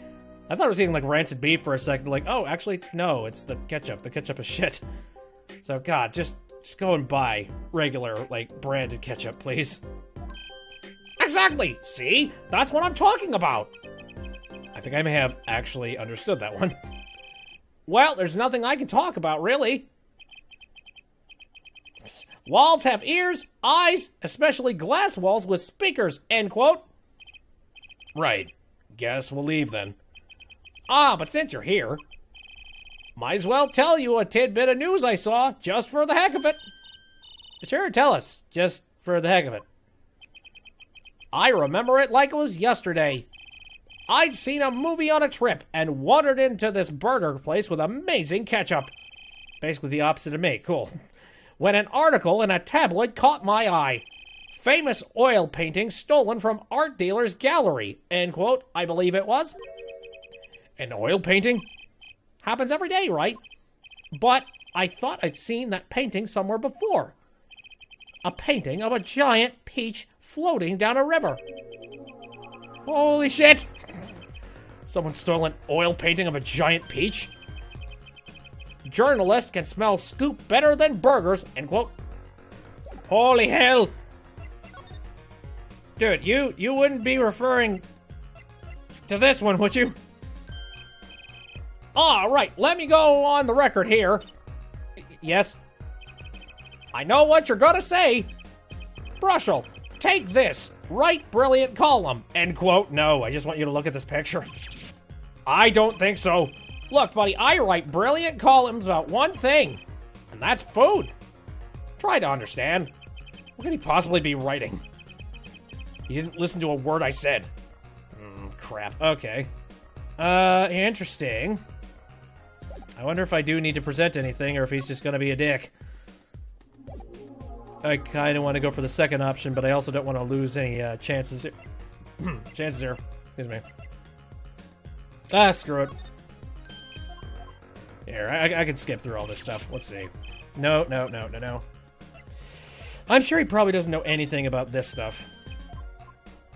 $100,000. I'm trying to wonder, where did that letter come from, and who was it that sent it? Or was it sent? That's all I can think. All right. I'm sure he has absolutely no idea about the poison. I'm willing to bet he's going to be completely quiet about everything up to the very end here. All right, what about this? Nope. Wow. Yeah. He gave me his one tiny little tidbit, and then he just kind of fucked off. So what I'm theorizing now is that I'm guessing our little Drew painter here, I think he's kind of a little bit of a con. I think he basically just copies over other people's work. Well, either that, or I don't even know. Maybe this is like a one-time thing. I don't know. Let's see. No. Do you care about a magic show? Suppose you would. I can kind of understand why, oh my god. Yeah, I kind of completely understand why Gramarye was not happy with this dude. Nope. Skimming information. Making shit up. Yeah, okay, I guess it's kind of a closed book here. Alright. Well, now I have reason to inspect that one painting. Well, how'd it go? Find anything out? Actually, there was one thing I wanted to check with you. What's with that scary face you're making? And what's with the I know something but I'm not telling face you've got going, Emma? Right, okay, so nothing there. I'm going to present the painting that I want scanned. Emma, about this painting. Oh, that. Quite good, isn't it? That's not what I wanted to ask you about. You want to examine it? Is that it? I'd be happy to let you if you had a good reason. But without that, sorry. Okay. Well, I mean, I've already done footwork. Maybe I need to talk with her about this thing. Ah, here we go. This painting came from behind that dresser. Yes, so? It was stolen, no? I was hoping you wouldn't figure that out. Do you think you could tell us a bit about this? I suppose. It's what you think. Drew Misham was a forger. A forger? Yes. He's one of those dirty DeviantArt artists that just draws over other people's art and it's just like, no, this is totally my art. Here, nope. Copyright. Here's my signature on the bottom. Nope, I done the thing. That is unfortunately very, very common, apparently. So, what exactly is a forger? Well, basically, it's someone who makes forgeries. Fakes, in other words. Fakes? Copies of an original. Exact copies, so precise you can't tell them apart. Well, why not just photocopy them? The big problem with forgeries is that people try to sell them as the real article. It's a crime, of course. So, Drew Misham was... Oh, he is a sham! Holy shit! Ah, great. A criminal, I'm afraid so. He received money to create elaborate forgeries. To supplement his work in illustration, I guess. I see. Actually, that's why I brought this here in the first place. What do you mean? When you're trying to determine if a painting is a forgery, the rough sketch underneath can be a valuable clue. So the rough sketch is like practice for the real thing? Like doing a magic trick in front of a mirror before you go on stage? But not in the case of a forgery. Not necessarily, anyway. You know what the finished product is going to look like, after all. Oh, yeah, I guess you would. That's why I brought this. I'm going to use it to see what's under the paint of the finished pieces. I get it now. And not that I really needed to go to such lengths, seeing as how one of the paintings was only half finished anyway. Still, it'd be neat to see Mr. Misham's rough sketches. Kind of like what he was drawing when he thought no one was looking. True, that would be interesting. It may be valuable for our case. You should try buttering her up, Apollo. Flattery will get you everywhere, they say. Maybe I should ask Emma to help out. Alright then. Now would be an excellent time. I kind of wanted to see the rough sketches under this painting. And I was wondering if your tool there might do the trick. Oh, fine. Just this time, though. Let's check it out. Alright, another one of these. If I had to take a guess, I would say I kind of want to see what the heck is underneath the one that didn't quite get finished.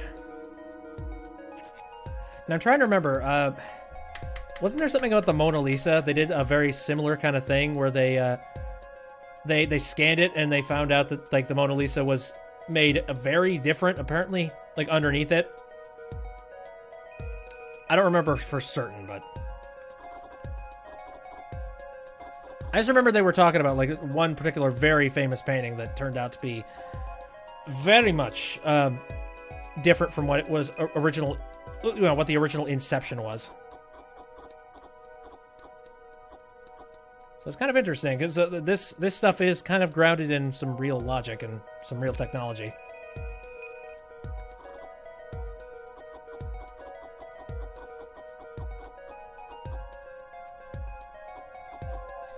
Again, those sounds don't sound like I'm actually, like, painting over something. It sounds like I'm just chomping on...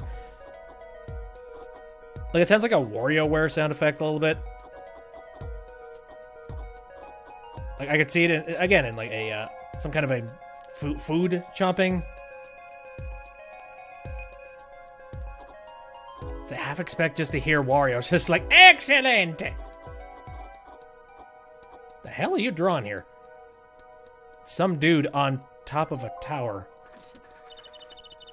Okay, let's print this one out.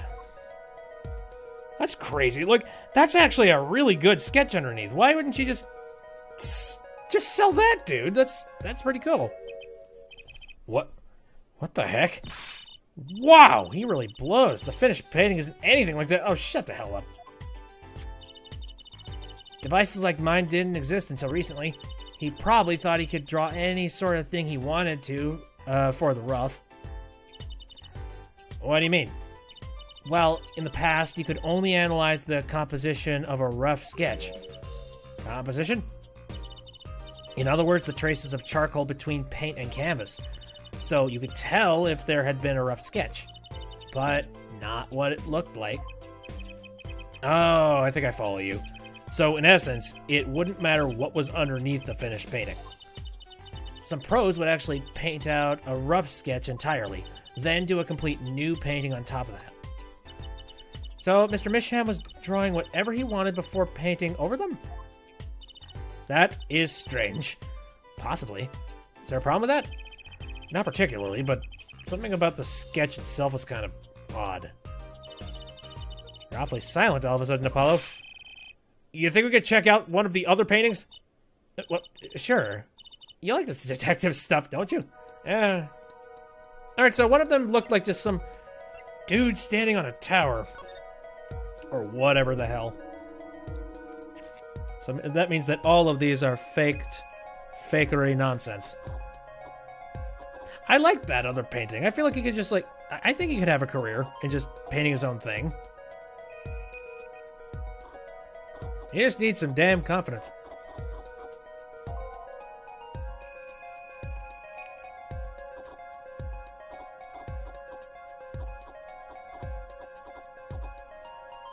Okay. Nope.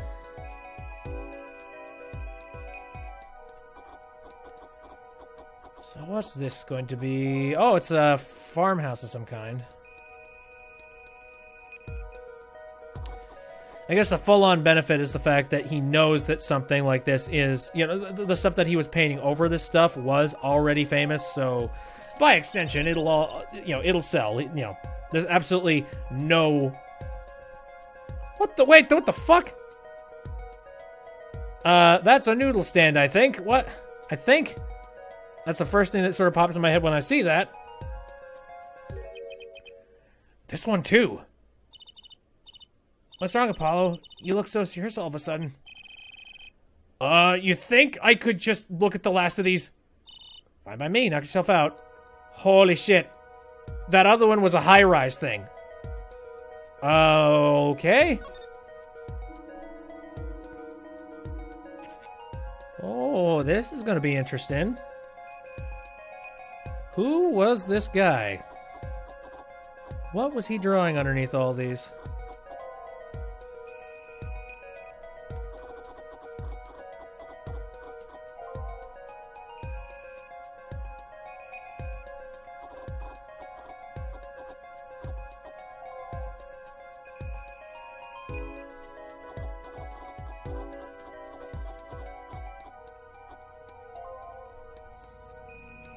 Oh my god. Yeah. A card game. Yeah, oh my, what the hell? Who the hell are you, old man? What the heck is all this? I hesitate to ask why you're getting so excited. You sure your device isn't leaking some kind of strange radiation?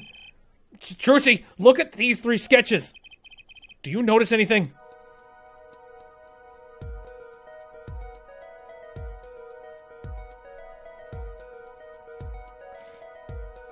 It's a rock star with a burning guitar. Yep. I live with people, so I'm not going to scream like that. There! And now you're both ways, Sheets. What's going on? These sketches are of the 3 cases I worked on. What? The murder in the poker room at the Borscht Bowl Club. The dead man pulling the noodle stand. And then the events that transpired during the Gaviniers concert. What can it mean? How could he even paint these things? And why? That's what I want to know! Wait, is Drew Misham your father? Give me a break. Does that seem even remotely possible to you? I'm not sure about father, but I'm confused. I'd never even heard of any Drew Misham before. I hadn't even seen a picture of him.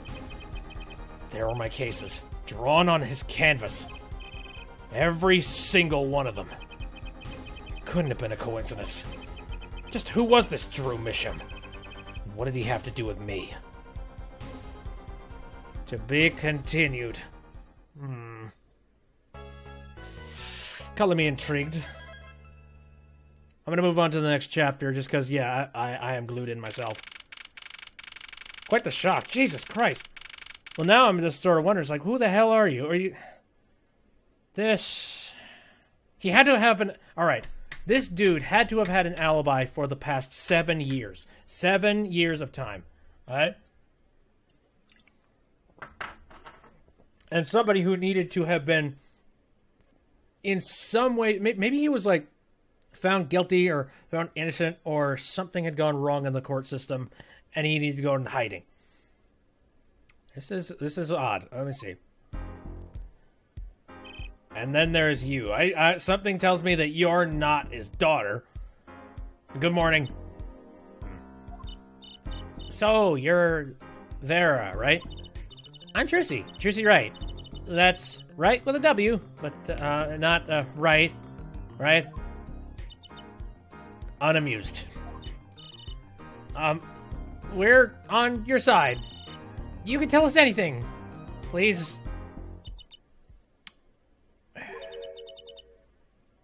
Good morning. She speaks! Not bad. Not bad. But I think you do better with a little smile, you know?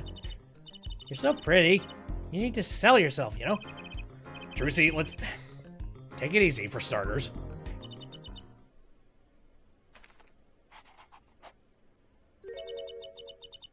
Thank you for taking my case.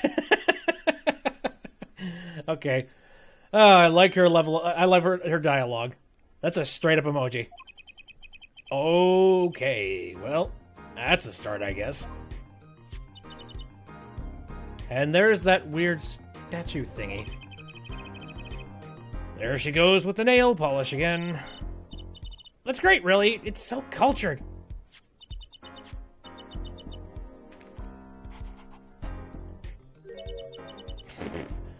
Wanna try? Oh, really? Girls. Zay Weedman. Okay. I'm trying to... Oh my god, who is... I'm trying to see if I recognize this dude in any way, shape, or form. Like, the first thing that... Oh, I mean, this kind of pops into my head, but it's not really... I got nothing. There's something oddly familiar about him that's sort of cracking in my head, but I don't know. I guess I'll just have to see. The victim, Drew Misham, was a forger, and a stolen painting was found in the studio. A life of crime, really, and maybe one that led to his death. Alright, how is this case going to work with a set of 6 jury?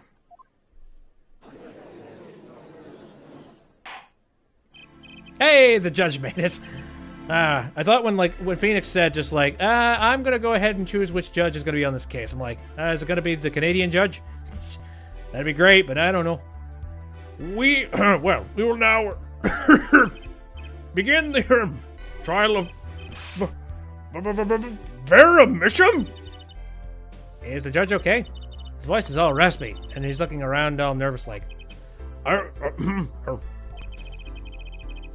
The repercussions of today's trial will most likely be felt for a long time, and may indeed alter our legal system forever. Today is the test of the jurist system, and the first step towards a new order in our courts. Daddy's secret mission. The jurist will function like a jury.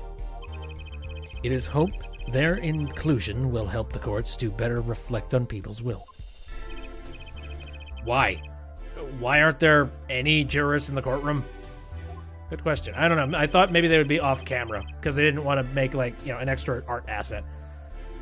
3 closed-circuit cameras watch this courtroom at all times. The jurists have access to everything that transpires. Jurists, Judge Well, and Judge Cool. Now, see here, Prosecutor Gavin. I was going to say that. My apologies, Judge. Jurist, today, judge today's trial coolly, if you would be so kind. The jurists are unbound by the letter of the law. They don't affect the trial with evidence, but by their feelings. We're about to find out just what effect they're gonna have. Very well, Prosecutor Gavin. The details of this case, if you would. The victim is the painter Drew Misham. He was killed in his own studio. His coffee was poisoned. By whom, you ask? By none other than the defendant, Vera Misham. No, there are several things wrong with that. There wasn't any poison in the coffee. Achtung. Someone has been doing their homework. Indeed, poison was not present in the coffee, but on the mug itself. The mug? Residue was found on the rim, I see. The autopsy report describes the manner of our victim's death. The court accepts this as evidence. Get it? According to this report, the victim's death was caused by anthraquinine poisoning. Chemical compound that does not occur naturally. Lethal dosage is a mere 0.002 milligrams. A touch of anthraquinine in the body is the touch of the Reaper's scythe. Very well, Prosecutor Gavin. You may present your witness. I have for you today a simple man for a simple case, and a man who witnessed the murder in its entirety. That journalist, no doubt. Oh, God help us. The witness will state his name and occupation. Oh, right. Well, for starters, my name's Spark Brushel. My job is a lone observer of the world. In other words, a freelance journalist, right? If you don't mind, I'd like to state something here for the record. Yes, Mr. Brushel. I dislike conclusions, specifically the jumping to aspect of conclusions. Preconceptions make part sandbox of endless desert waste. I almost said dessert. I could go for pie right now. End quote. But you are a journalist. You said so yourself yesterday. Well, that's true, yes. But you must understand, I stand before you today a man with a dream. I'm offering you my testimony in exchange for exclusive rights to the story. Scoop turns Mr. Brushel into that Mr. Brushel, end quote. Stop fluffing yourself up, buddy. Let's hear your testimony then, shall we? A simple case, Gavin. For me, the jury is still out.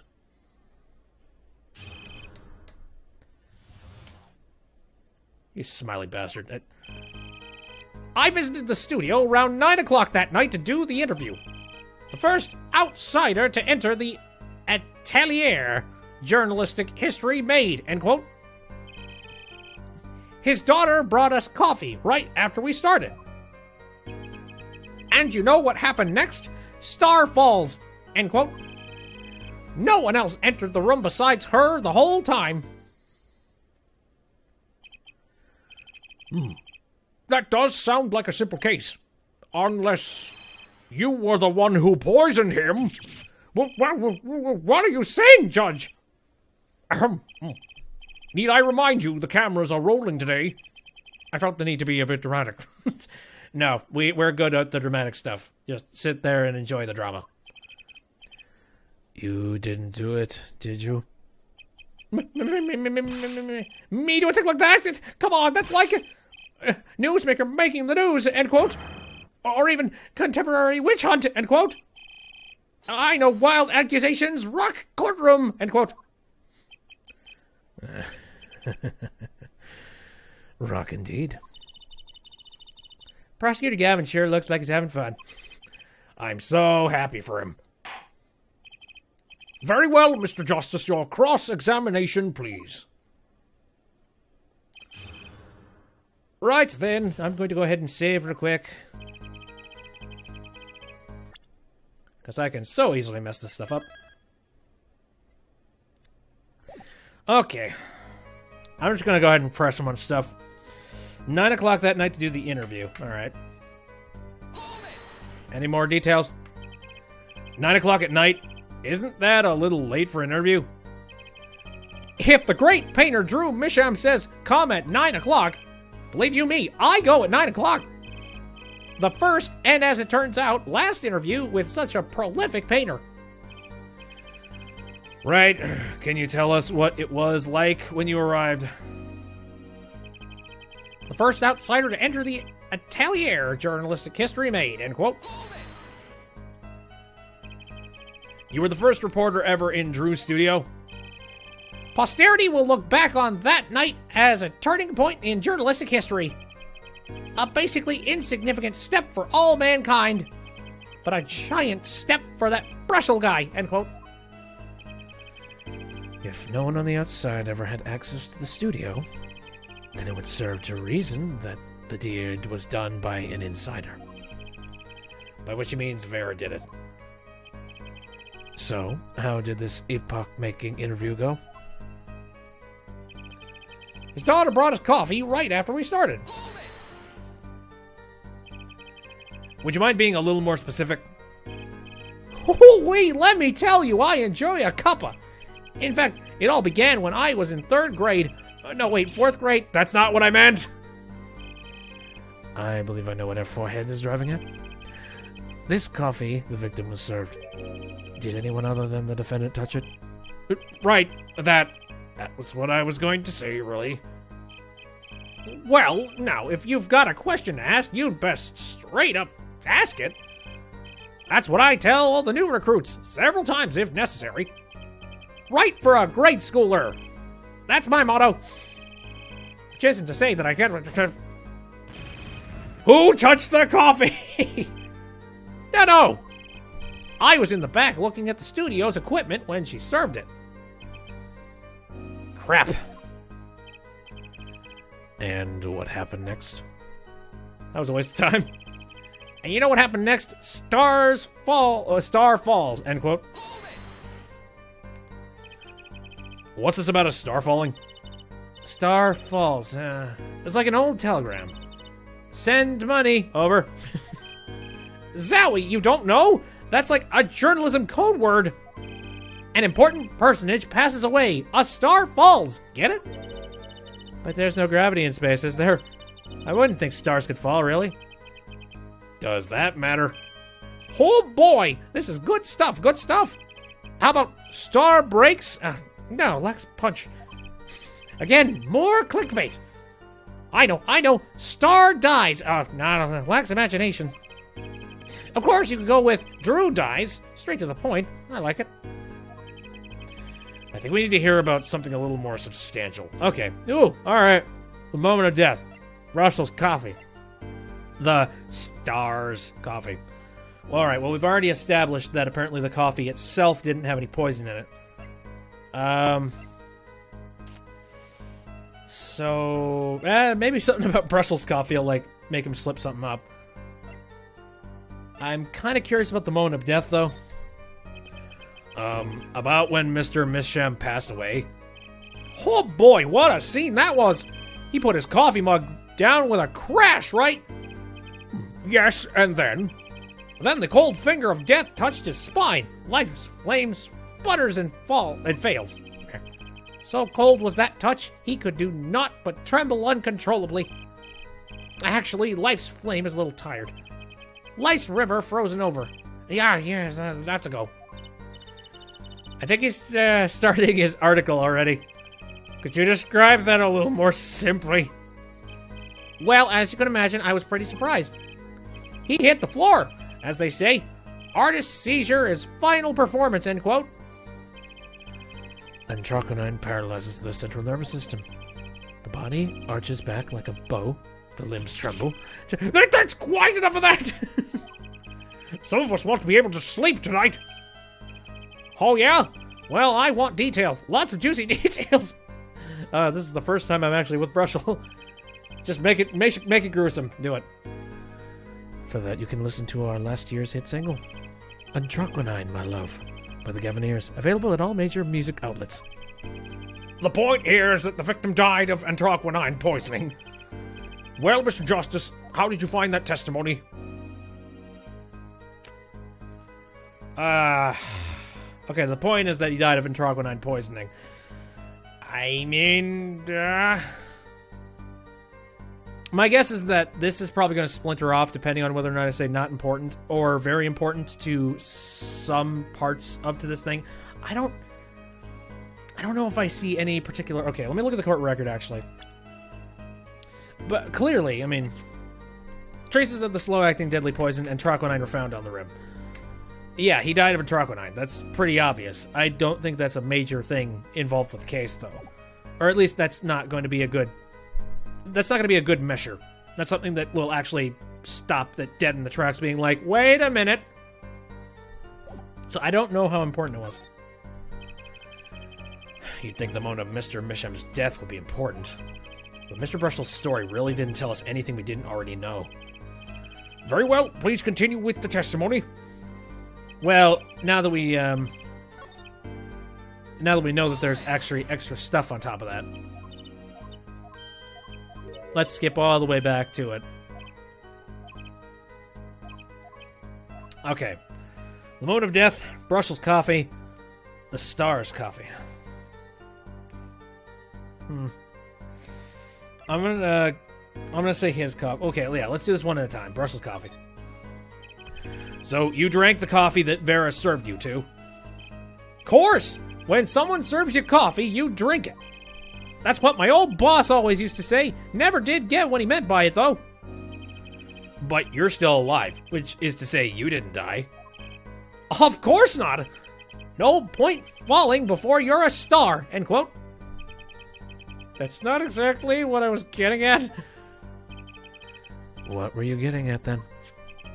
You know the poison was on the rim, not in the coffee.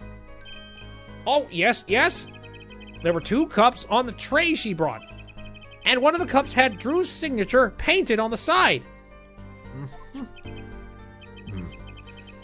No chance the guest would take that one by mistake, I guess.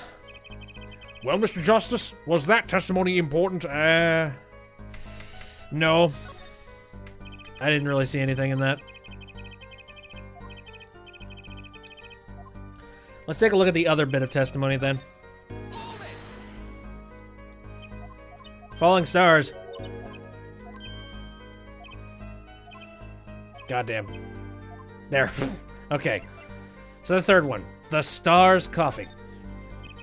You say Mr. Misham had the coffee too, but did you actually see him drink the coffee? Course. He who sees it wins, but he who says it wins bigger. End quote. I live in a man sees dog eat dog and writes about it world. Yet, I guess I can't say I saw him drink it, really. He had one so-called sip, if that. Man puts lips to mug drinks, end quote. That poison is quite virulent, I hear. My stomach did a so-called somersault since I gulped down that coffee without so much as a second glance at it. Wait, maybe something's there. Some kind of so-called trick? Anyone want to venture a guess for the record? Does this guy have a pause button? Well, Mr. Justice, did you find that testimony valuable?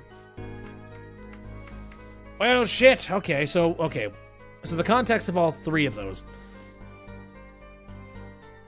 Okay. First one was pretty much centered around the cups. Signature. Let me see. Well, clearly. Yeah, that appears to be a signature. Traces of the slow-acting poison found on the rim. So that's correct. We don't really have anything else related to the other mug, so I don't think there's anything that's supposed to contradict with that. The third testimony is really talking about whether or not he drank the coffee, but that doesn't seem relevant. Because, yeah, I mean, as long as he put his lips to the mug, he's screwed. So, then there's this thingy. Frame measuring 2 inches by 2 inches. Bears traces of deadly poison. Why was the poison in the frame? I'm still trying to figure that one out.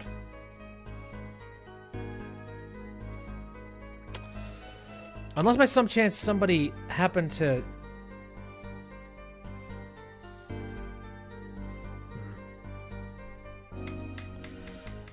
Unless maybe the poison just so happened to be on the frame at the time. That's what I was thinking. Like, if it just so happened to be on the frame and then somebody maybe put a thumb to it and then something very subtle, something really stupid that you wouldn't even be able to tell. But that's just sort of conjecture. Oh, and then there's the autopsy report. Death by entroquinine poisoning. Estimated time of death, 9 o'clock to 9:30. That's about right. I don't know. I don't see this thing being relevant. I kind of want to go back and take a look at the first one real quick. Because that was the one that had sort of the most details involved with it. So let me check here.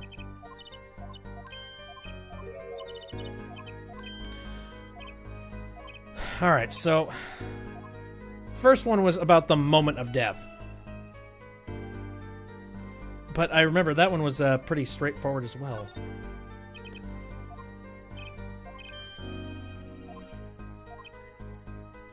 Cold finger of death.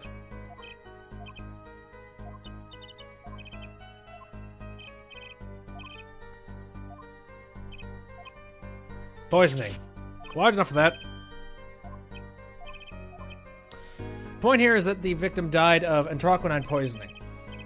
How did you find that testimony? I'm just gonna say it's very important just to get the train rolling here.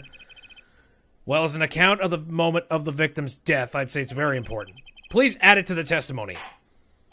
Very well. The court requests the witness add this account to his testimony. Those spasms, that was definitely death by poison. Those spasms. He's very specifically talking about spasms here. Is there anything more specific involved with this?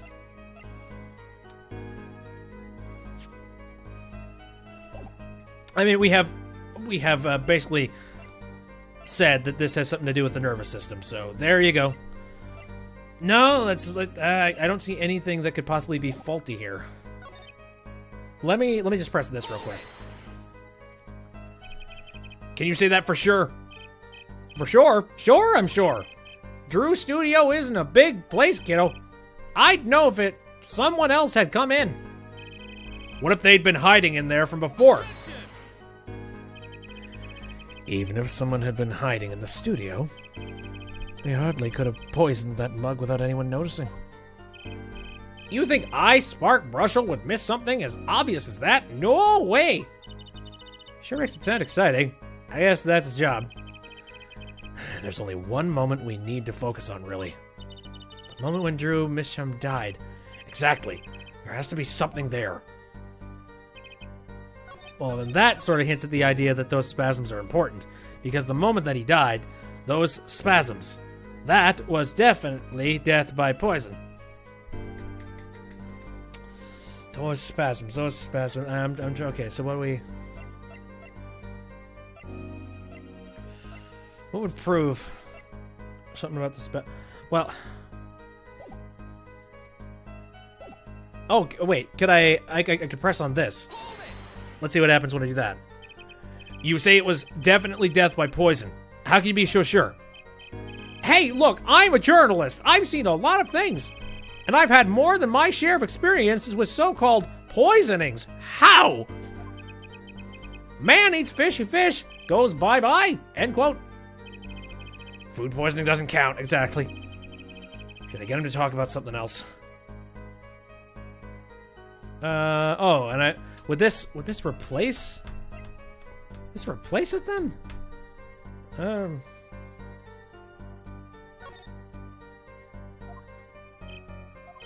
Let's see. There's the thing about the coffee. So would that completely replace it, or would that just like add to the testimony? Okay. You know, the poison was on the rim of the coffee. Yes, yes. No chance the guest would take that one by mistake. Yeah, once again, it's sort of the game's sort of hinting at the idea that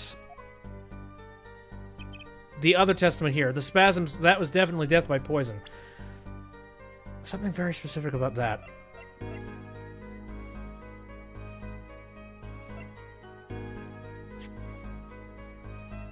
That is straight up saying death by entroquinine poisoning, estimated time of death 9:30 p.m. So, traces of the slow-acting deadly poison were found on the rim, and we were told that the coffee was handed over to us sometime between like 9 and 9:15, right? So, I mean, that fits in with the time of death being between 9 o'clock and 9:30. Pretty sure the magic show has nothing to do with this. And then this just talks about the whole, like, $100,000.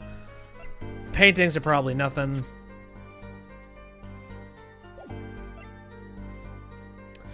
Are we trying to... Are we trying to get, like, right the hell away at this? I mean, maybe it does have something to do with the cups?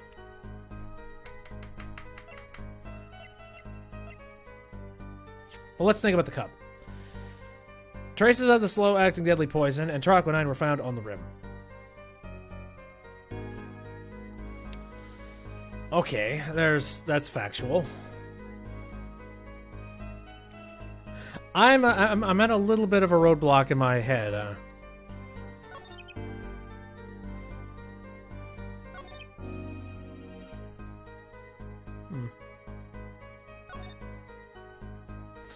His daughter brought us coffee right after we started. Yeah, so yeah, that would be absolutely right.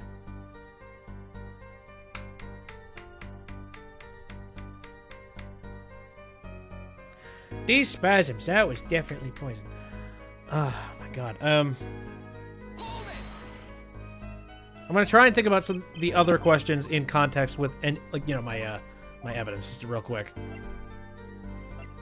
The Stars coffee.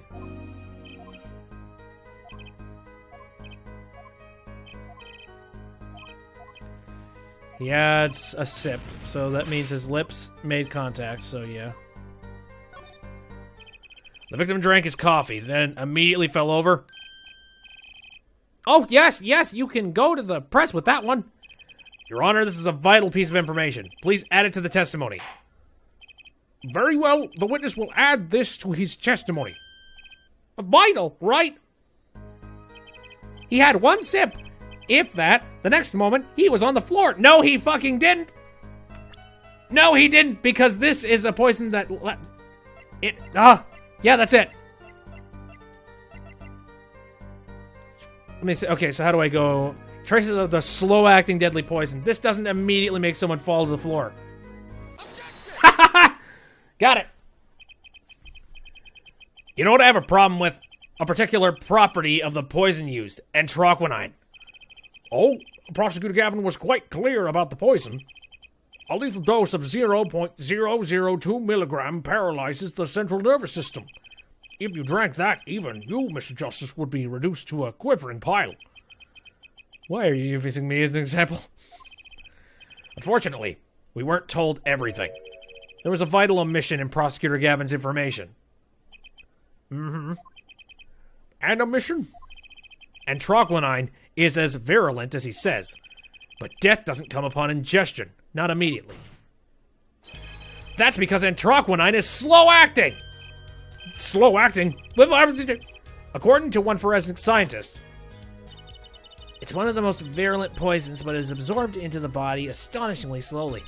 It takes at least 15 minutes from the time of ingestion for adverse effects to show.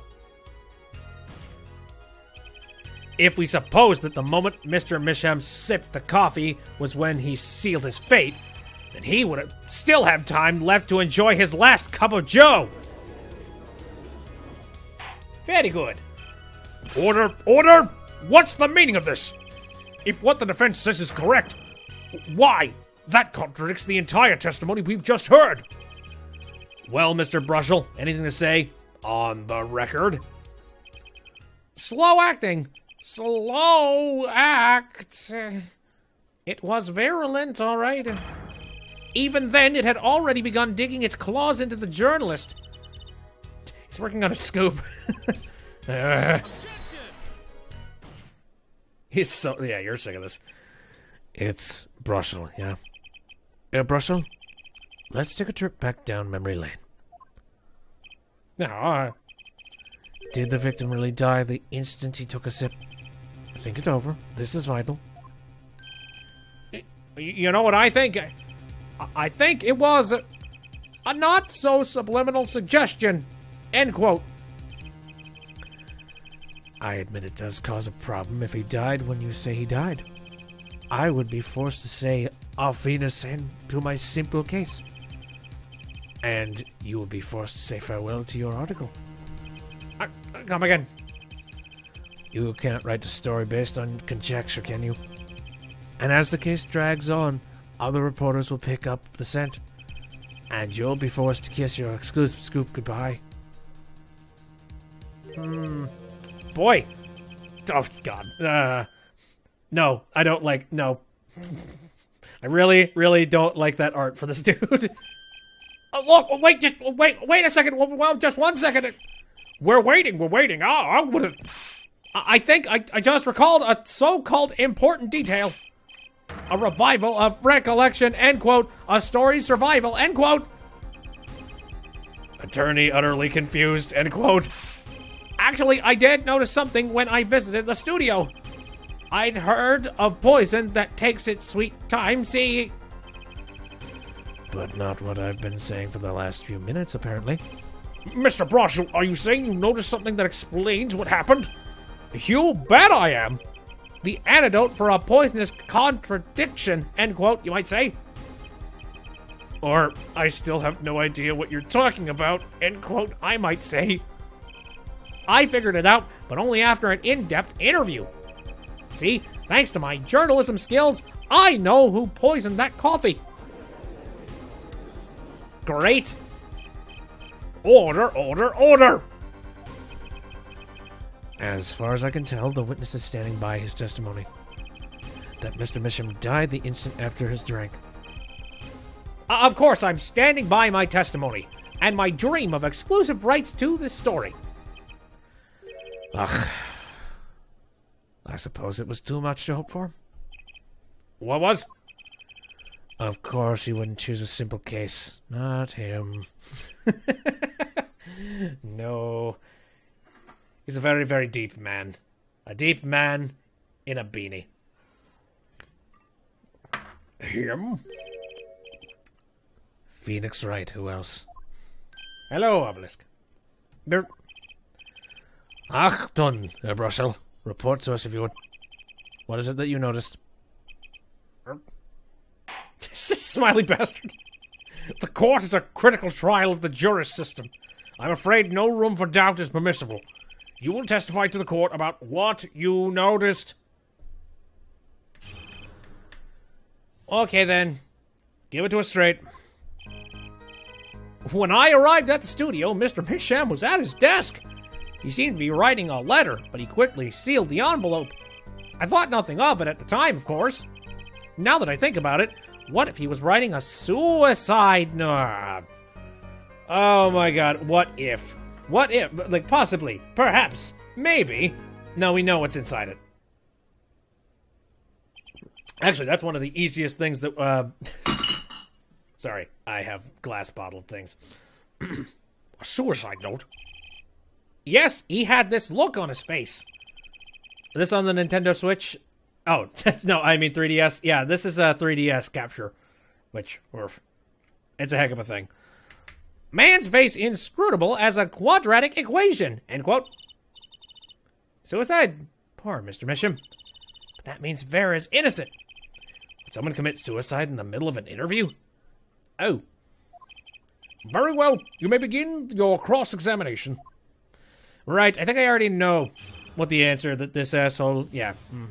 I don't even think I need to press anything. Hold on. Here, writing a letter. Quickly seal the envelope. Thought nothing of it at the time, of course. Now that I think about it, what if he was writing a suicide note? I don't think so, but I'm going to save just in case I'm getting a little bit too inflated for my britches. Which maybe. No. Found in the victim's desk drawer contains 2 sheets of writing paper. Is the game going to remember what's on that? I have no idea. We'll see. Shit! Damn it. Your Honor, what do you think about the witness's statement? I'm not sure I follow you. It clearly contradicts the, I thought. You don't sound very sure, Mr. Justice. Objection overruled. Damn it. Okay. I was so sure of that.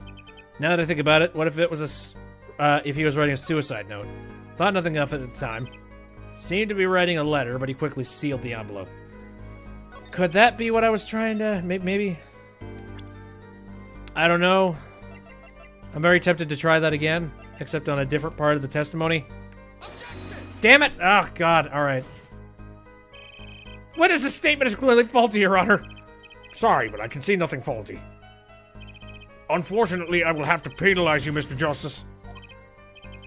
But it wasn't. It wasn't the suicide note. I have proof. I had it scanned. Damn it. All right, fine. Well, how do I... Okay, maybe I wasn't supposed to start presenting a whole bunch of stuff at one time. Maybe I'm actually supposed to press. Okay. Letter inbox. No, I don't think so. Here, let's try this. Was there anyone at the studio other than Mr. Misham? We already know. No. Well, his daughter Vera, of course. Was anyone besides Mr. Misham and Vera present?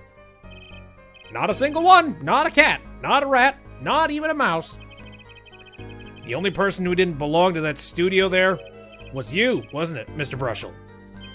I know what you're doing. I know your game. Attorney uses classic Ramsden phenomenon ploy. End quote. If you intend to suggest that this reporter is a suspect, I'm sure you also intend to present evidence supporting that assertion, correct? In the meantime, let's move along, shall we? Writing a letter, but he quickly sealed the envelope. All right. Let's actually press this. So he put the letter away when he saw you? Early reporter gets worm, end quote. That's my secret. I'm not sure I follow. It's the night of the interview. I arrived 15 minutes ahead of schedule. That'll probably come in handy sometime later. The handle turns, the door opens, and I barge in. Didn't even knock. Are you sure that's okay to do? I mean, isn't that unlawful entry, really? Mr. Misham sure seemed to think so. You should have seen him. He crammed his letter into that yellow envelope as fast as he... Yellow.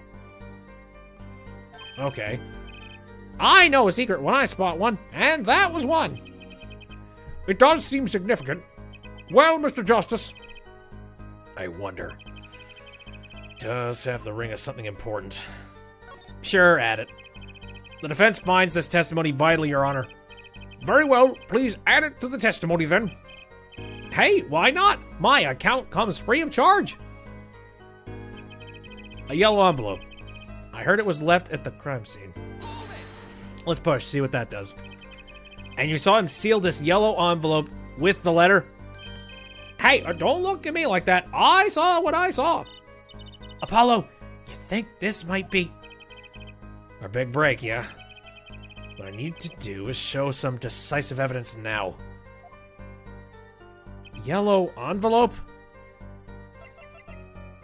I mean, that's the autopsy report, so that ain't right. This is red. Unless, is this dude colorblind?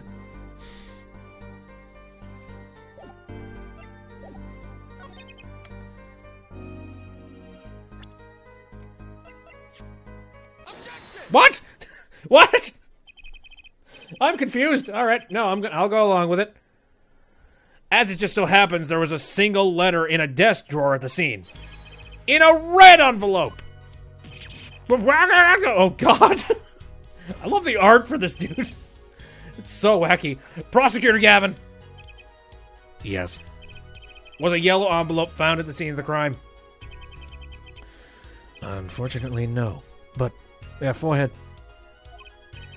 It's easy to mistake the color of an envelope. Not when it's blisteringly bright red.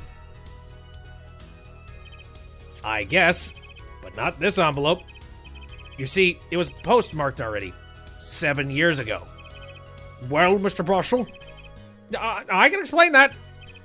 Drew, right? He wanted to get that letter in an envelope pronto. Get it out of sight, out of beady eyes, right? So he grabbed the nearest envelope and crammed away. You said yellow, though. And what about the whole red and yellow envelope contradiction, chump?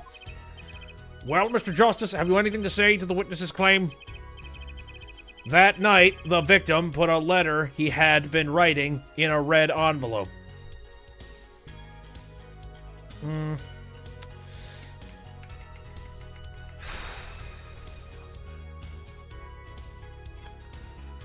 No. It's impossible. That's impossible. Oh, I like your expression. So full of confidence. It's simple, really. As it just so happens, the defense team investigated the contents of this envelope with, the assistance of a forensic scientist. What? Note that this letter is addressed to Drew Misham. Why would he address a letter to himself? He's a very lonely man. He's a very lonely hermit. How dare you? Let alone send a suicide note to himself! Again, very lonely man. I've been scooped! Order, order, order! Mr. Brushel, can you explain this to the court? Oh, my. How could I have forgotten? I suppose this happens to the best of us. Reporter gets old, forgets lots. End quote. I'm still waiting for an explanation, Mr. Brushel. Well, that's the thing. See, after he put his letter in that envelope, Mr. Misham sat there, searching his desk drawer for something. His desk drawer. Yes, a stamp. A so-called postage stamp. End quote. A stamp. Whatever for? Well, to mail his letter. What else? And then, I think I saw him put it in his letterbox. We checked that. Wasn't that empty? Yes, it was a yellow envelope, and he put it in that box. This is freaking amateur hour. Well, I missed all of that. Oh, I wish it did. Just think if that were a suicide note. What a story. Star writes suicide note in front of reporter. Falls. End quote. Ahem! As I was saying, that has nothing to do with this case. That said... Yes, Your Honor. It makes me wonder about the contents of that red envelope. Well, there you go, Your Honor. Yeah. $100,000. For what reason and why? 100,000 smackoos! Quite a good deal of money. So this was from 7 years ago, yeah?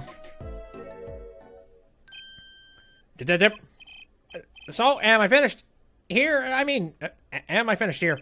I was thinking of, going home, start writing.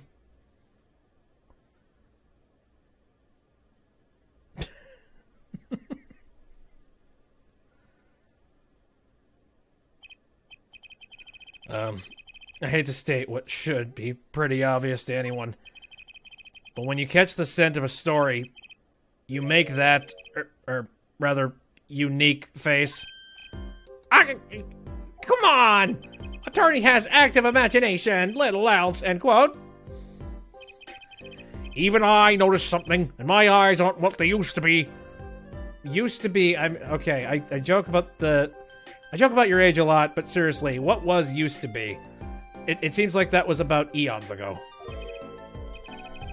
You know, I'm starting to understand what all this perceiving stuff is about. Judge has active imagination, end quote. Please, continue with your testimony. Tell us about the scent of a story. Hey, I'm the one asking the questions here, usually. Nope, not in this court of law. Scent of a story. Right then. Actually, I took a bit of work to get a thumbs up on the interview. Reporter leverages story, gets his interview, end quote. The story concerned a certain case from 7 years ago. That red envelope probably had something to do with it. Say what you will, but Drew's talent was without compare. So you're somehow tied into that? So you threatened to go to press with this story? That's how you got your interview? Blackmail? Well, yes. I mean, no. It wasn't exactly black. I mean, I'm not. Something wrong, Mr. Brussel. Look it. This is my story, my tidbit. Journalist info is livelihood. End quote. I see. While you have me chatting away in there, what's going on out there? What if some Wally Wordsmith or Sally Scooper gets wind of my story? They could be going to press while I'm going to waste. The court feels your pain, Mr. Brussel. Mr. Justice, let's pick up the pace. Certain case, 7 years ago. Wait, 7 years ago.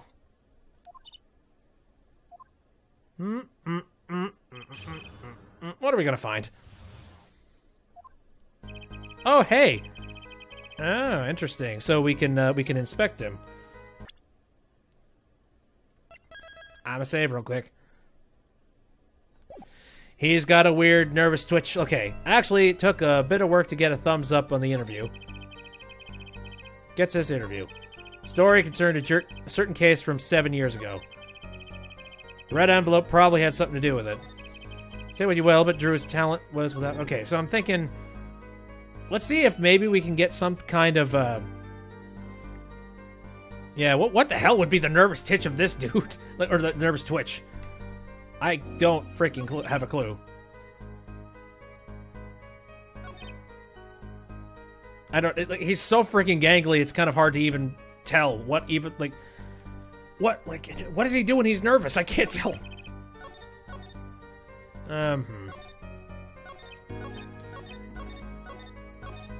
Well, I'm gonna try the middle one just because I think maybe that one would work a little bit more. Okay. I don't know, is this his eye? Is his eye twitch or whatever the hell? That's what I imagine he would do. Case 7 years ago. This is his pit stains. That would be amazing. Come to think of it, that might actually be it. No, it looks exactly the same.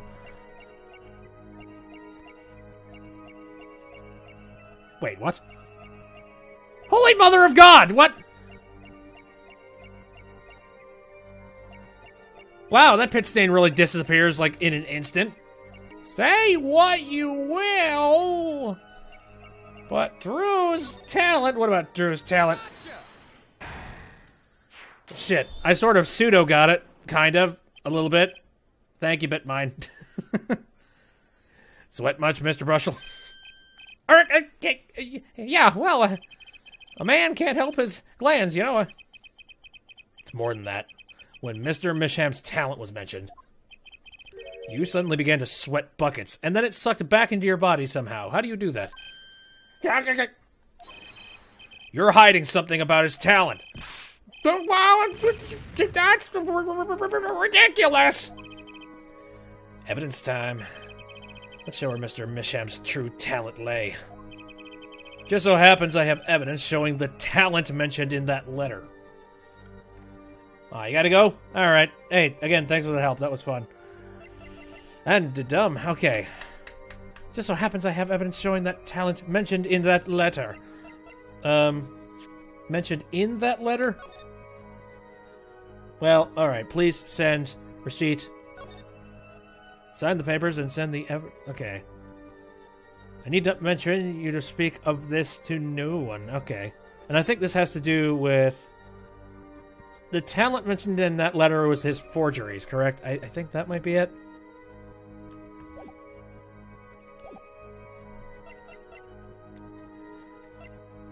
But what would prove without a shadow of a doubt? I'm trying to... Oh, God. The issue is I know exactly what they're hinting at here, but I don't know exactly how to interpret that, how to tell somebody.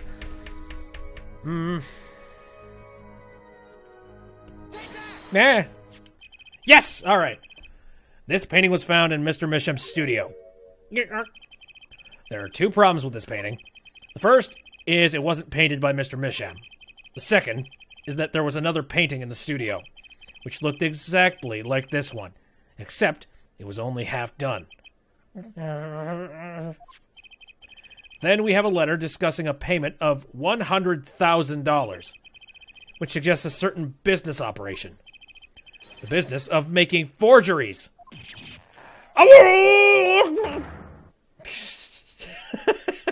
Good still.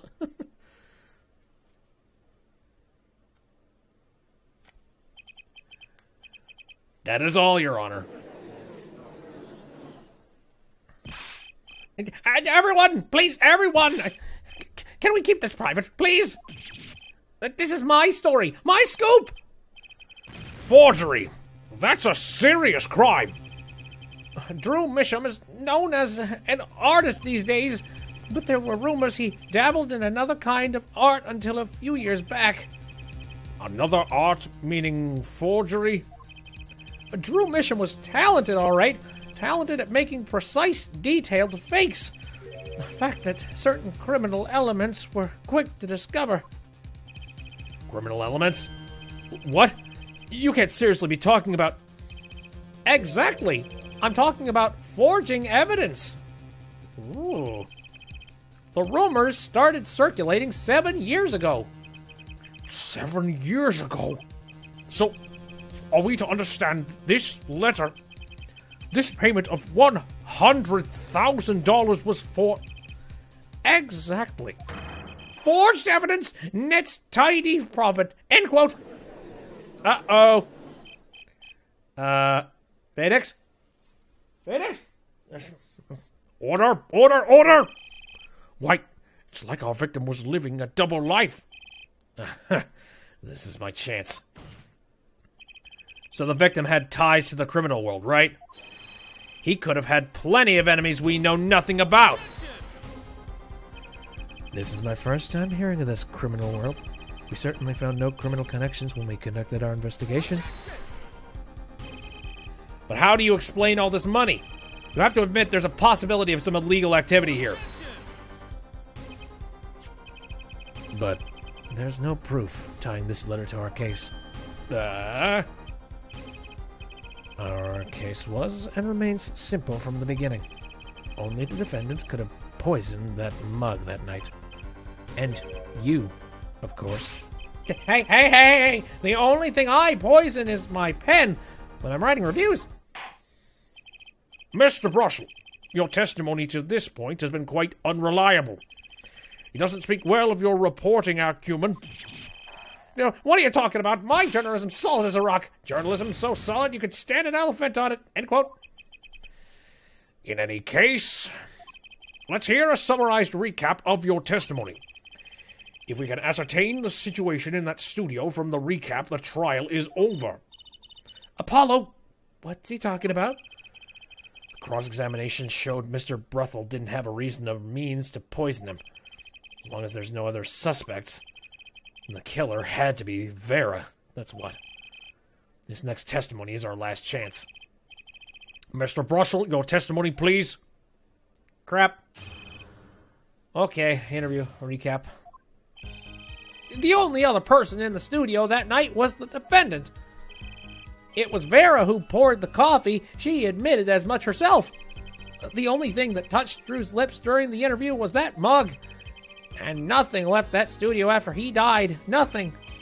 Clearly, the only one who could have poisoned him was his daughter.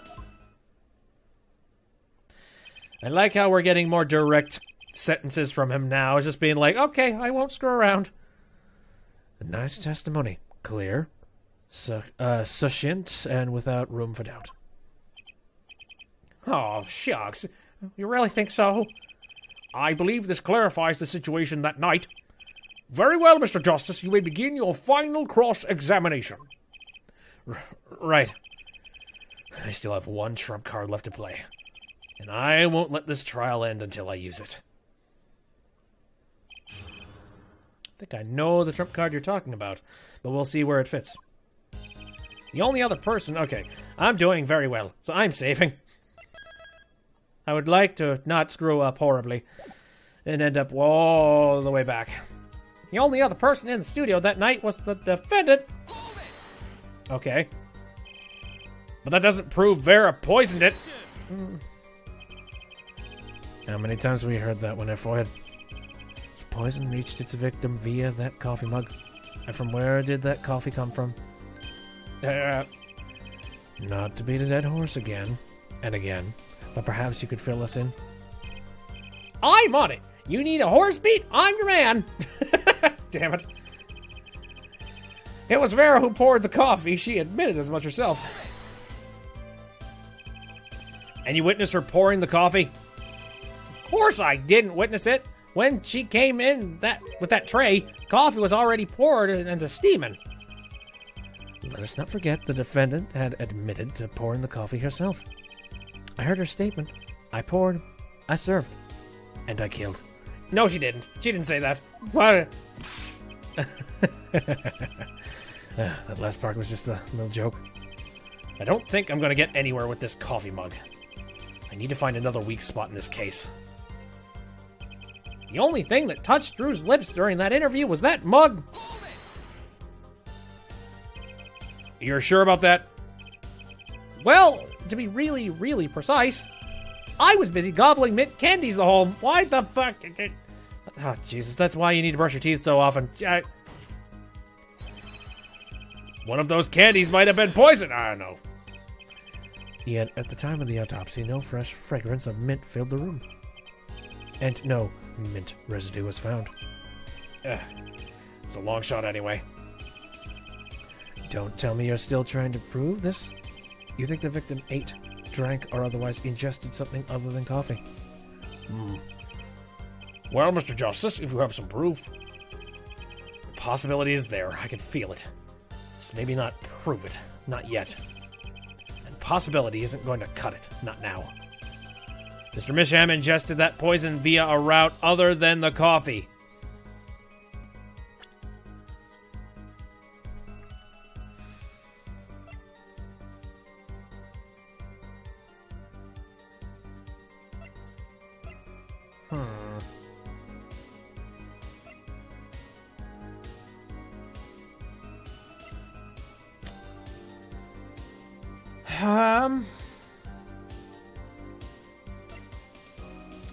I have a crackpot theory sort of brewing in my head.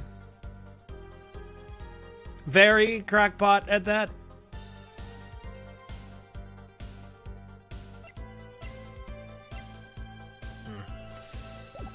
Not yet. It can't be proven. I do believe our little forehead is growing up. Pity. We like the rash, youthful forehead best. Another hole in this case that needs plugging before I can prove anything.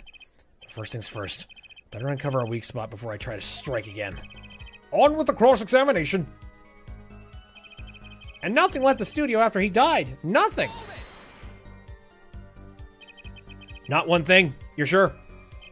Yep, sure as sure can be. Well, with one exception. What exception? What? Journalist Spark Brushel does interview, leave studio, end quote. Dumbass. Come on. It's a joke. Get it? Not funny, I know, but still. Did something leave the studio that night? Why does that sound familiar? Where have I heard something like that before? Now that we've proven our witness is a comedian of sorts, I'd like to turn to our defense attorney before returning to the testimony. Do you have any idea what, if anything, might have left the studio that night?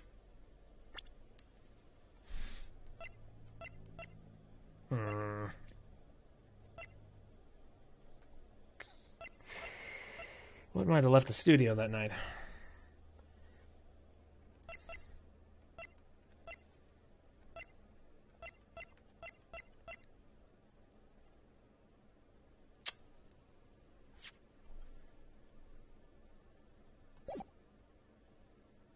Maybe that letter that he was talking... maybe there was that weird thing talking about an envelope that was yellow. What? Maybe he took like a letter out of the... I'd like to think so, because it just seems weird that he would just pull up a yellow envelope out of frickin' nowhere. Can't think of a single thing. If anything did leave, wouldn't Mr. Brushel have noticed? That I would. Nothing left. Save myself, of course. Say that again, and you'll be held in contempt of court.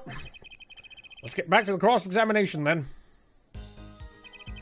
Where the only one who could have poisoned him was his daughter. You say clearly as though it were obvious. But this claim that the defendant poisoned the victim is merely conjecture. Yes, well, you see, in my business, it's all about making the most ridiculous things sound right. Bad habit, I know. Yes, well, actually, I guess this is more a case of ridiculous journalists sound wrong, end quote. The court is forced to agree with you. Please refrain from wild conjecture. No, understood, sounded clear. If only I could believe that. What do you think, Apollo? Everything he's saying seems so not flawed. Well, that's kind of what you want from a testimony, really. I need to keep my eye on what matters. How and why was Drew Missam killed? Vera poured the coffee. That's not going to change. If that coffee didn't kill him, I need to find what did, and prove it. Alright.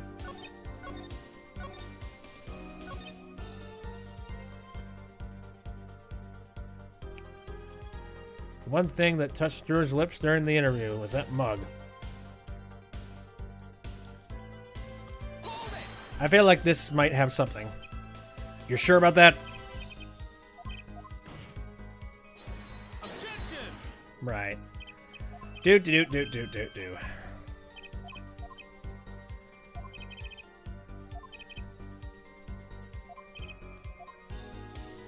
Mr. Misham ingested the poison via a route other than the coffee. Proof is possible. I gotta risk it. Oh, excellent. Let's see your proof, then. Please show us your evidence.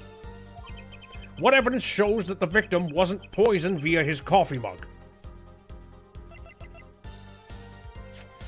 I mean, there's this. Frame measuring 2 inches by 2 inches bears traces of deadly poison.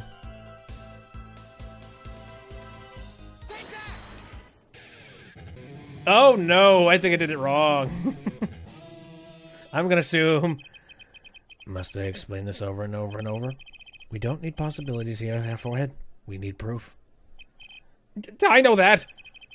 You should also know that every proof has its moment. Perhaps you're a bit early. I can tell you what we know at this point. The victim put nothing to his mouth but that coffee mug. Another hole in this case. Oh, damn it. Okay.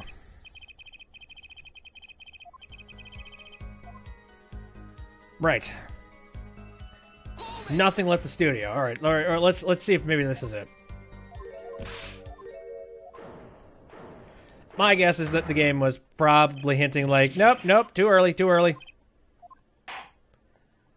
You're on the money, but maybe you didn't do that in the right order.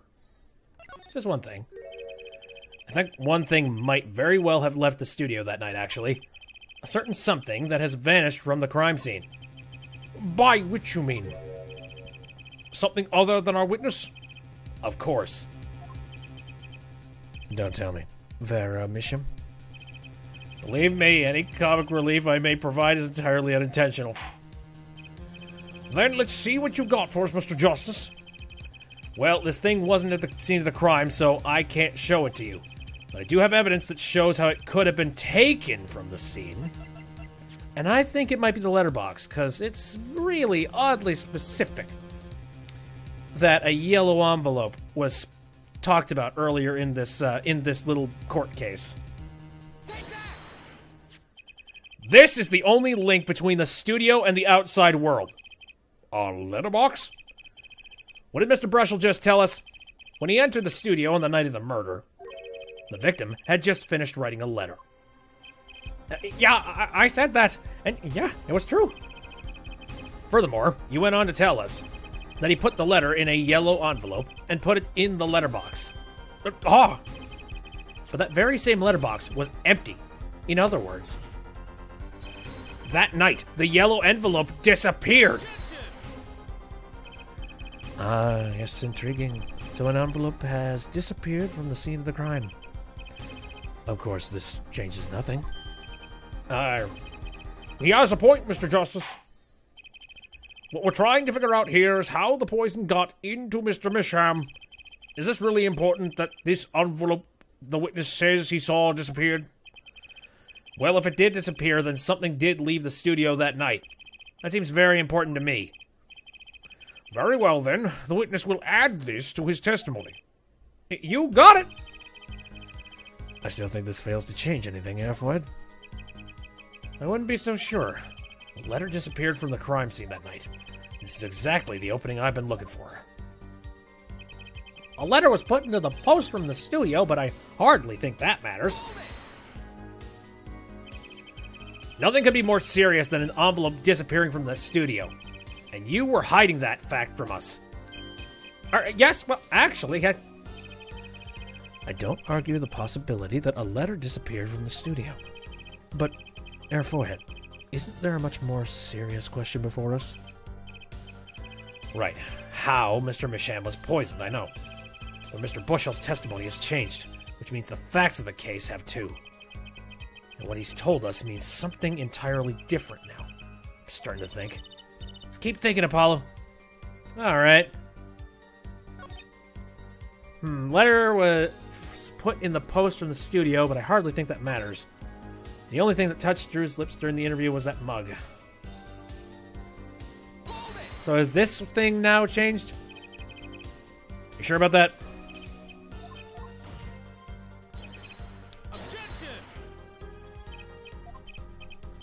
Let's see what's going on here. Let's see if this has changed at all. Possibility is there. I can feel it. Just maybe not prove. Just maybe not prove it. Not yet. Possibility isn't going to cut it. Not now. Okay, what was the other... I mean, technically speaking, now maybe something in the entire... Yeah, there might be something completely different in the testimony now. Hold up. We already know a letter might have left the studio that night. Couldn't that have opened another path for poisoning? The situation's already changed. I just need to take advantage of it. Oh, maybe that is it. Shit. Screw it, let's try it. The game is kind of hinting at me being like, no, it's actually there. It's actually there. Fine.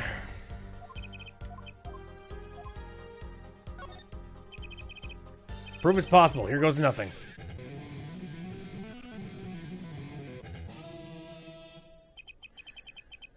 You do understand what we need, yeah?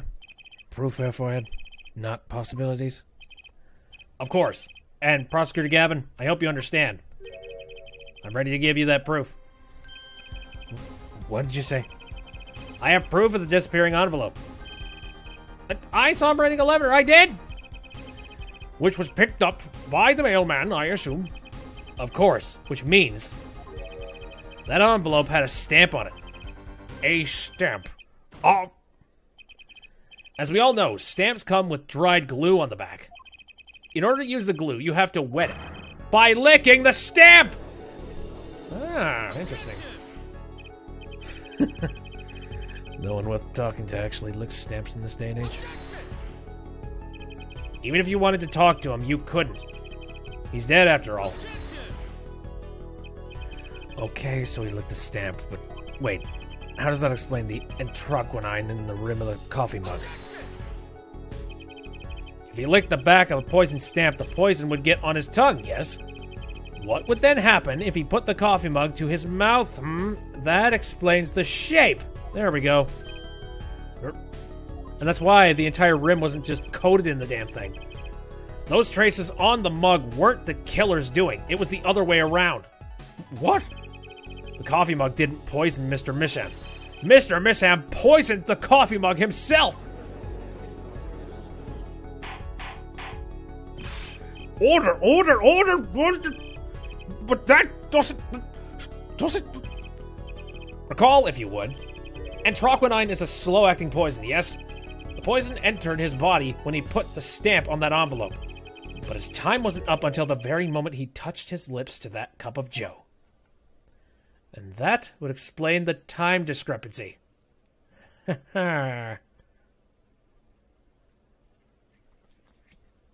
You bastard. You have something to add, Mr. Brussel? Uh-oh. His nose is picking up another scent. As I believe I mentioned earlier.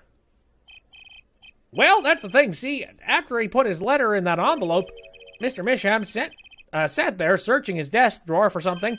Yes, a stamp, a so-called postage stamp, end quote. But, you know, I don't seem to remember him ever finding one. Maybe he'd just run out? Incidentally, we searched the desk drawer at the scene of the crime. There were no stamps, not a single one. Shit. That does pose a problem. How will you prove that the stamp was coated with poison? Actually, I'm glad no other stamps were found. It makes proving the stamp he used was poison possible. Good show, good show. You can't even prove there was a stamp at the scene in the first place. Well, let's hear what the defense has to say anyway. Where's your evidence that proves the existence of this poison stamp? I'd have to say this tiny-ass frame. Well, that certainly is a cute little frame. And by little, I mean really little. Ooh. It was on the victim's desk, Your Honor. Quite empty, as you can see for yourself. I noticed that too, during my inspection. So what? Oh, apparently you weren't as observant as you should have been. You see, when you saw this frame, it was missing something quite important. Missing something? Yes, a pale bluish stain on the inside of the frame. Entroquinine residue! What? Why wasn't I told about this? The frame is only 2 inches square. The face of the frame is even smaller, maybe an inch wide at most. You aren't saying... Oh, but I am. Tell me, what fits in such a small frame? A commemorative stamp, perhaps? Got it. Order! Order! Order! A poison stamp was in this frame? Impossible. Prosecutor Gavin? Why would he put something like that on his desk? Don't tell me he had it in there just so he could commit suicide if the mood struck. Can I say something? I had a thought, see? What, Mr. Brussel? And please stop jittering around like that. The victim was a forger, right? There's a lot of money in that line of work. Forger forges friends, makes enemies too. End quote. So the poison stamp might have been a murder weapon aimed at him? This is all getting very loony. I'm surprised this case has not been just thrown out. Rich. That's rich. Leave the ridiculous flights of fancy to the Gaviniers' songs lyrics, please. Finally, something we agree on. The stamp was a murder weapon? Nonsense. Murder is a simple business. Who would go to such lengths? No one. Oh, I disagree. Come again. Recall, if you would, the victim's reclusive lifestyle. Drew Misham hid from the world. He avoided meetings. His only contact with the outside world was the mail. The mail. Now, if you wanted to kill someone you couldn't meet, but you knew read letters, a stamp would be the perfect weapon. Ridiculous. Where's your proof? I want proof. Show us evidence that this poison stamp was sent to him as a murder weapon. I might not have evidence, per se, but things are finally starting to come together. What is it, Apollo? Your fists are trembling. I think I know what happened. I don't believe it, but I can see it. I think I know how Mr. Misham was killed. Well, fill us in, Mr. Justice. Just as soon as I save, because I am not entirely sure myself. What in even the hell? A certain piece of evidence points to the truth, Your Honor. I can show you how someone with the intent of kill sent Mr. Misham the stamp of death.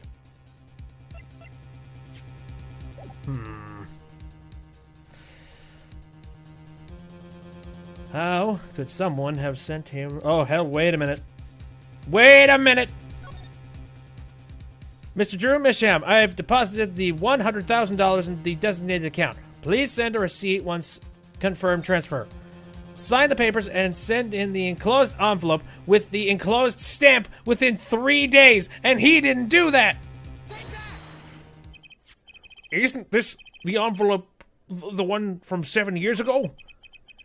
Think about the text of the letter again. There were 2 pages in the envelope. This is page 1. And this is page 2. I want to draw your attention to one phrase in particular. Send in the enclosed envelope with the enclosed stamp within 3 days. The enclosed stamp, Your Honor. In other words, if I have this straight, the stamp, poison on the stamp, lick, lick, gasp, end quote. Now, what if he had done exactly as the letter asked? He would sign the document, put it in the envelope, and put the stamp on it, right? Then he would put it in his letterbox. 15 minutes would have elapsed between affixing the stamp and mailing the letter. The clock started ticking, and when the time came, he drew his last breath, and the murder weapon would be taken away from the scene. Quite conveniently, thanks to the postal system. Damn, somebody find that letter. In a very odd way, it was sort of anthrax. Sort of, I don't know. It was not exactly anthrax, but it was on the same vein. Such a splendid imagination you have, Airforehead. Well, we can trace that letter. Let me confirm one thing with you, if I might. So, this poison stamp was inside this envelope from 7 years ago? Huh? Is that what you'd have us believe? Really? Well, it is a little bit of a stretch, but there's a possibility. Yes, a very small possibility. How small, I wonder.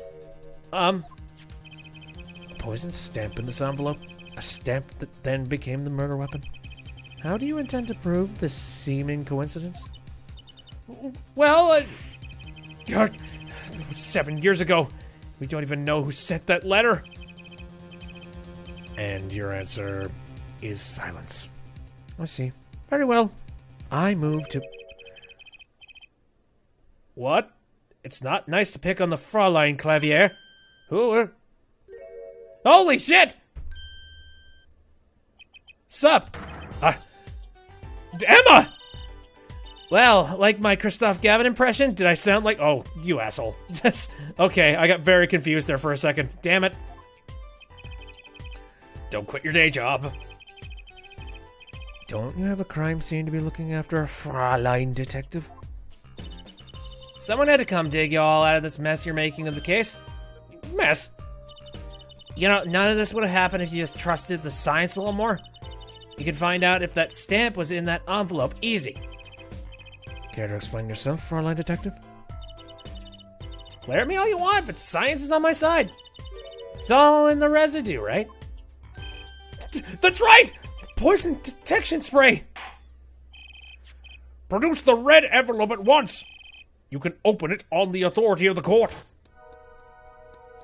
Oh, yay! My god, there it is. Well, it looks like we've got a match. Yes. I see. Okay, there we go. I need to pick it. Well, would you look at that? No mistaking it. That's anthraquinine residue. Whoa, shit. I don't believe it. A murder weapon from the past. Now, 7 years later, it bears its fangs at last. Absolutely outrageous. Tell me why. Why didn't this murder take place 7 years ago? Well, there's one possibility. Maybe Mr. Misham figured it out. Figured what out? He realized that the person who sent this letter wanted him dead. So he sent his reply with a different stamp. And put his decisive evidence in a frame. Who? Hi! Oh, what? We're writing our own little novel here, and you're sitting there being like, No, it's not as good as mine. That you're still here. Can I make a statement here on the record? I, Spark, Razortooth Russell, claim this scoop is mine. Drew Misham killed in cold blood. By sender of 7-year-old letter, end quote. No, maybe something more succinct. Star falls after 7-year delay, end quote.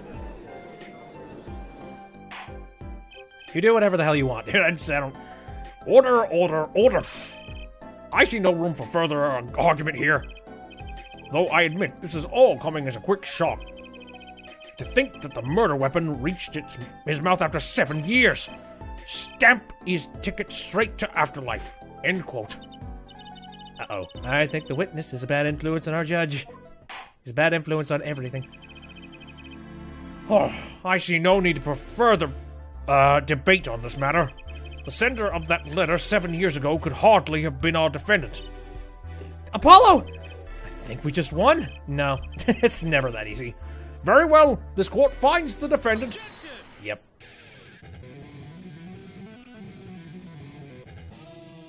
Stop showing off, you jerkbag. Is this the bright future of our legal system? Prosecutor Gavin? A ticket to the afterlife from 7 years ago? Tickets for Gavin here's shows are invalid after 2 weeks. But it doesn't make sense any other way. It boggles my mind that so many people haven't noticed this. There's a fatal contradiction in Airforehead's claim. Son of a bitch! Poison stamp was placed in this envelope 7 years ago, whereupon it was framed until now. If that's the case, then why would Drew Misham have done what he did? Emma, explain that! He must have realized it was poison. Therein lies the rub. 7 years ago, the forger Drew Misham sent a trap and put the stamp in a frame. I do not debate this, but this begs the question. Why, 7 years later, did he use that stamp on the night of the murder? Surely you don't mean to suggest that Mr. Misham simply forgot? He put the murder weapon in a frame on his desk for 7 years and forgot? You expect us to believe he sprang the trap on himself? Damn it. No, he's right. Shit. So, now what?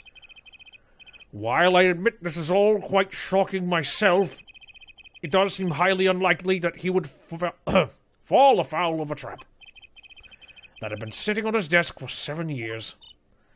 Apollo! I don't think we're winning anymore. I'm glad to see we're all back in the real world now. Welcome back to reality. We've been waiting for you. Okay, then how do you explain the poison stab that was in this envelope? The poison stamp. Where exactly is this poison stamp again? Have you brought it to the court for us? I see no proof that such a thing ever existed. What about the anthraquinine residue, huh? Oh, I agree, that does seem to be an anthraquinine residue. But in her forehead, it's certainly no stamp. Yeah, But even if your precious poison stamp did exist, Drew Misham never would have used it. That is all. he could have just been keeping it as a trophy. Maybe he didn't want to, mail back. Perhaps he moved. I don't know. I believe we've come to a conclusion. Again. Apollo, were we wrong the whole time? I can't believe it. The poison traces match up. It can't be a coincidence. I'd like to bring some closure to this issue sometime this year. Mr. Justice. Yes, Your Honor. Let's review the facts and see where we stand. 7 years ago, Drew Misham received a red envelope. There were traces of the poison anthraquinine on the document inside that envelope. A similar trace, was also found at the crime scene, on this tiny picture frame. The defense has indicated the possibility of a yellow envelope, an envelope that left the scene of the crime with the poison stamp on it.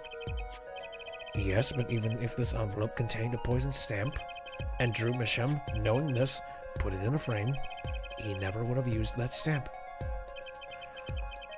I'm afraid you're right. Which means there's a fatal flaw in the defense's case. I haven't been on the wrong track this whole time, I'm sure of it. Traces of anthraquinine, the envelope, the frame, and Drew Misham's mysterious death. They're all connected somehow.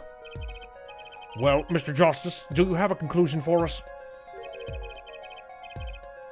The defense stands by its case, Your Honor. We've seen that the logical outcome of the evidence makes no sense, which means that one of our clues must be a fake. Oh, a fake clue. Fascinating. And if we find this fake clue, your wild fantasies will prove quite reasonable, yeah? The fake clue that's thrown us all off the poison trail is none other than... I have no freaking clue.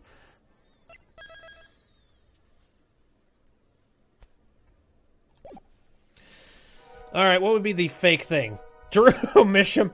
He's the fake? That's weird. The fake clue that's thrown us all off the poison trail.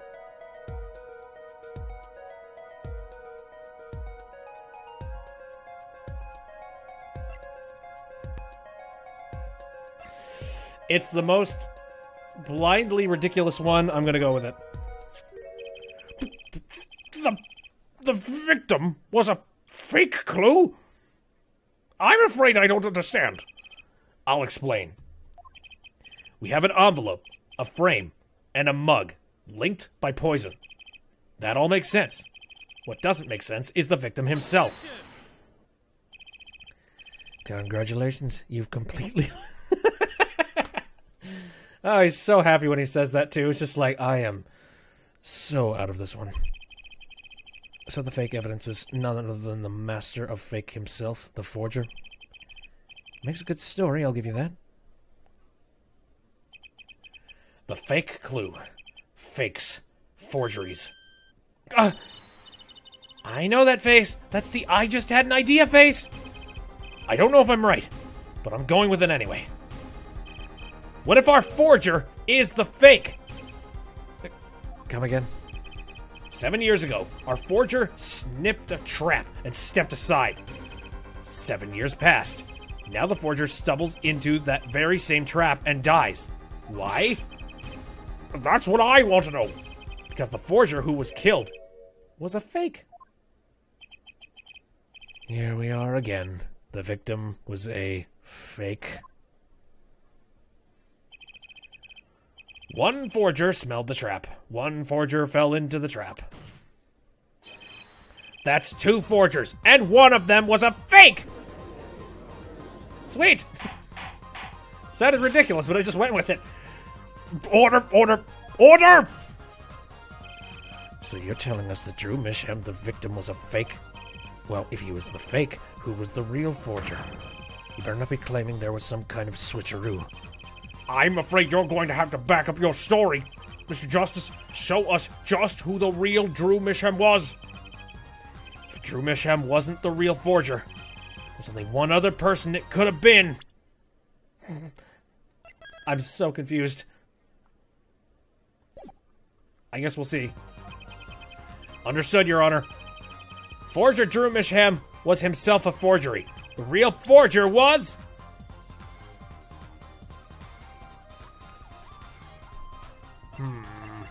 Alright, there's our list of suspects.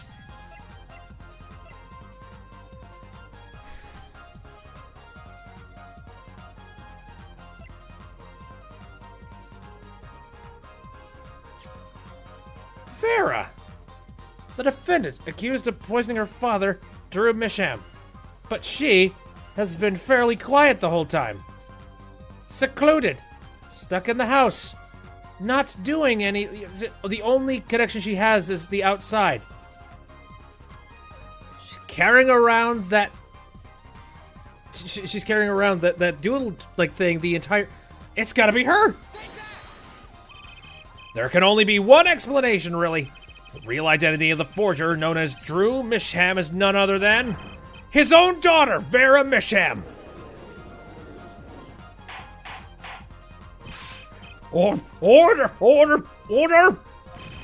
Mr. Justice, this is going out on a limb, even for you!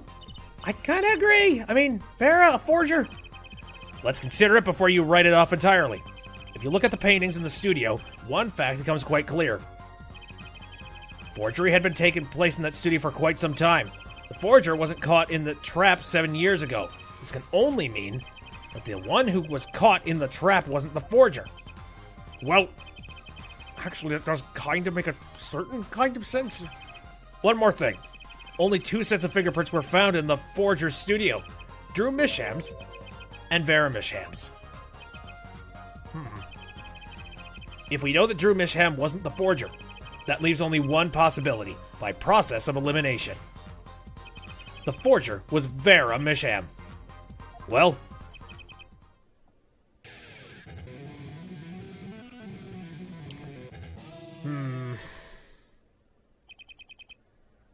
Fascinating.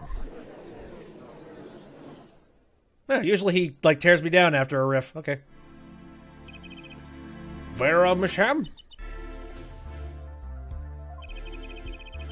You've been paying attention to the trial so far? I guess being an avid listener, okay. Let's just ask her and be done with it, shall we? Who are you? Who is the forger? Drew Misham? Hello? Was that an expression of emotion I saw on her face? She's staring holes into Prosecutor Gavin's face. I'm used to being stared at by Frauleins, believe me. Though they usually talk to me, too. Tell us, were you the one who forged those works of art? Well, that itself's a crime. Yes. Aha! So the forger Drew Misham was you?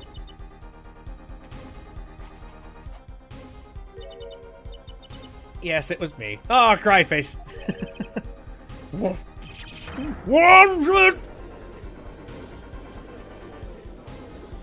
a scoop! The court was in an uproar and it wasn't coming down. We had to break for 10-minute recess. To be continued. Holy hell. Well, that's a heck of a time to stop, I'd say. Holy shit. My God, yo. I'm kind of flummoxed that is actually a very amazing twist, just being like, no, turns out you're the artist. I mean, I was thinking about that, just being like, she wants to, she wants to step in just, mentor's footsteps and stuff, so she's got her own drawing pad. Nope! It's even more devious than that. Wow. So that's crazy. So, okay. So, man, this is another situation of, well, you're not off the hook because you forged a lot of art. So, shit. Then the real question becomes, like, who the heck is this? Who's this Drew? Like, where did he come from out of nowhere? You know, it's like, did they just get a random hobo off the side of the street and just have him pretend to be the artist? I guess that's the case. Regardless, I'm just going to go ahead and we are going to save right here, and we are going to dive into the next, just the next part of the chapter sometime soon. It's weird because it almost looked like it was ending there, but nope, apparently not. We've still got some nonsense to work out. Also, I'm interested in seeing how this trial goes after the 6 people who are monitoring the trial are going. Like, is it going to be affected in any way, shape, or form by their opinions about it? I certainly hope that we're putting on our own personal case. You know, something good. I mean, it's basically just court drama. I'm sure they're enjoying it, just being like, look at all the crazy nonsense. Yay! So can I keep this position? I would love to keep the position. Though, that would require that a whole lot of people that are judging, they would have to be isolated. And that is kind of an interesting thing because, oh man, courts used to isolate people from cases a long ass time ago just for the sake of keeping things anonymous and making sure that you didn't have any biases. But yeah, nowadays it's funny how they. I mean, it's not like it's impossible. You can do it. It's just it takes a heck of a lot of oversight, but to make it work. But you can accommodate a hotel that doesn't have any outside sources. Just I don't know, give them some movies to watch.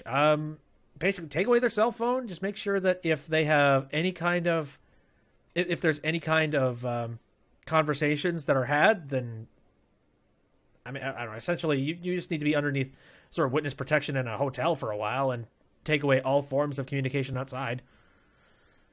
Now, this is kind of a really long diatribe, but like, a lot of people say like it's impossible now because it's like, well, everyone's got cell phones and it's so easy to wire yourself. It's like, I don't think it's impossible, but okay, enough words. I think we are going to call it for tonight. So yeah, thanks everybody who popped out into the chat just to say hello and to help me out. And Bitmind Lizard was the person who kind of pushed me in the direction of picking the pits. It's just been like, nope, not the face. Nope, not the hand. It's on the 5th one. Took a while. I don't know. Anyways, if you want to take a look at this episode after it's done, I'm going to be taking this. I'm going to be editing down to the base. I'm going to edit down all the stuff where I got really, really confused and I was just searching around. And I'm going to be uploading it to the YouTube channel after that's finished. I stream on Saturdays, Sundays, and Wednesdays. All of them starting at around 7 o'clock p.m. Central Standard Time. Some other games that I am currently playing.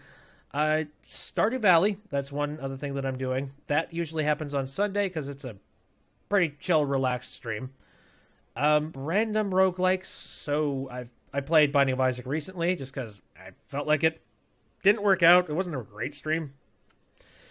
And then Legend of Zelda Breath of the Wild as well. I tend to jump into that as well because that game's fun. And I've actually been making some pretty interesting progress with it. And another game that I'm planning on playing next Wednesday, and if you've seen my Twitter, you already know what it is, so I'm just going to go ahead and leave that kind of a surprise for anybody who wants to go and check that out. But anyways, I'll go into detail about that later. Right. Anyway, I need to get a move on. So again, thanks for coming out. See you next time.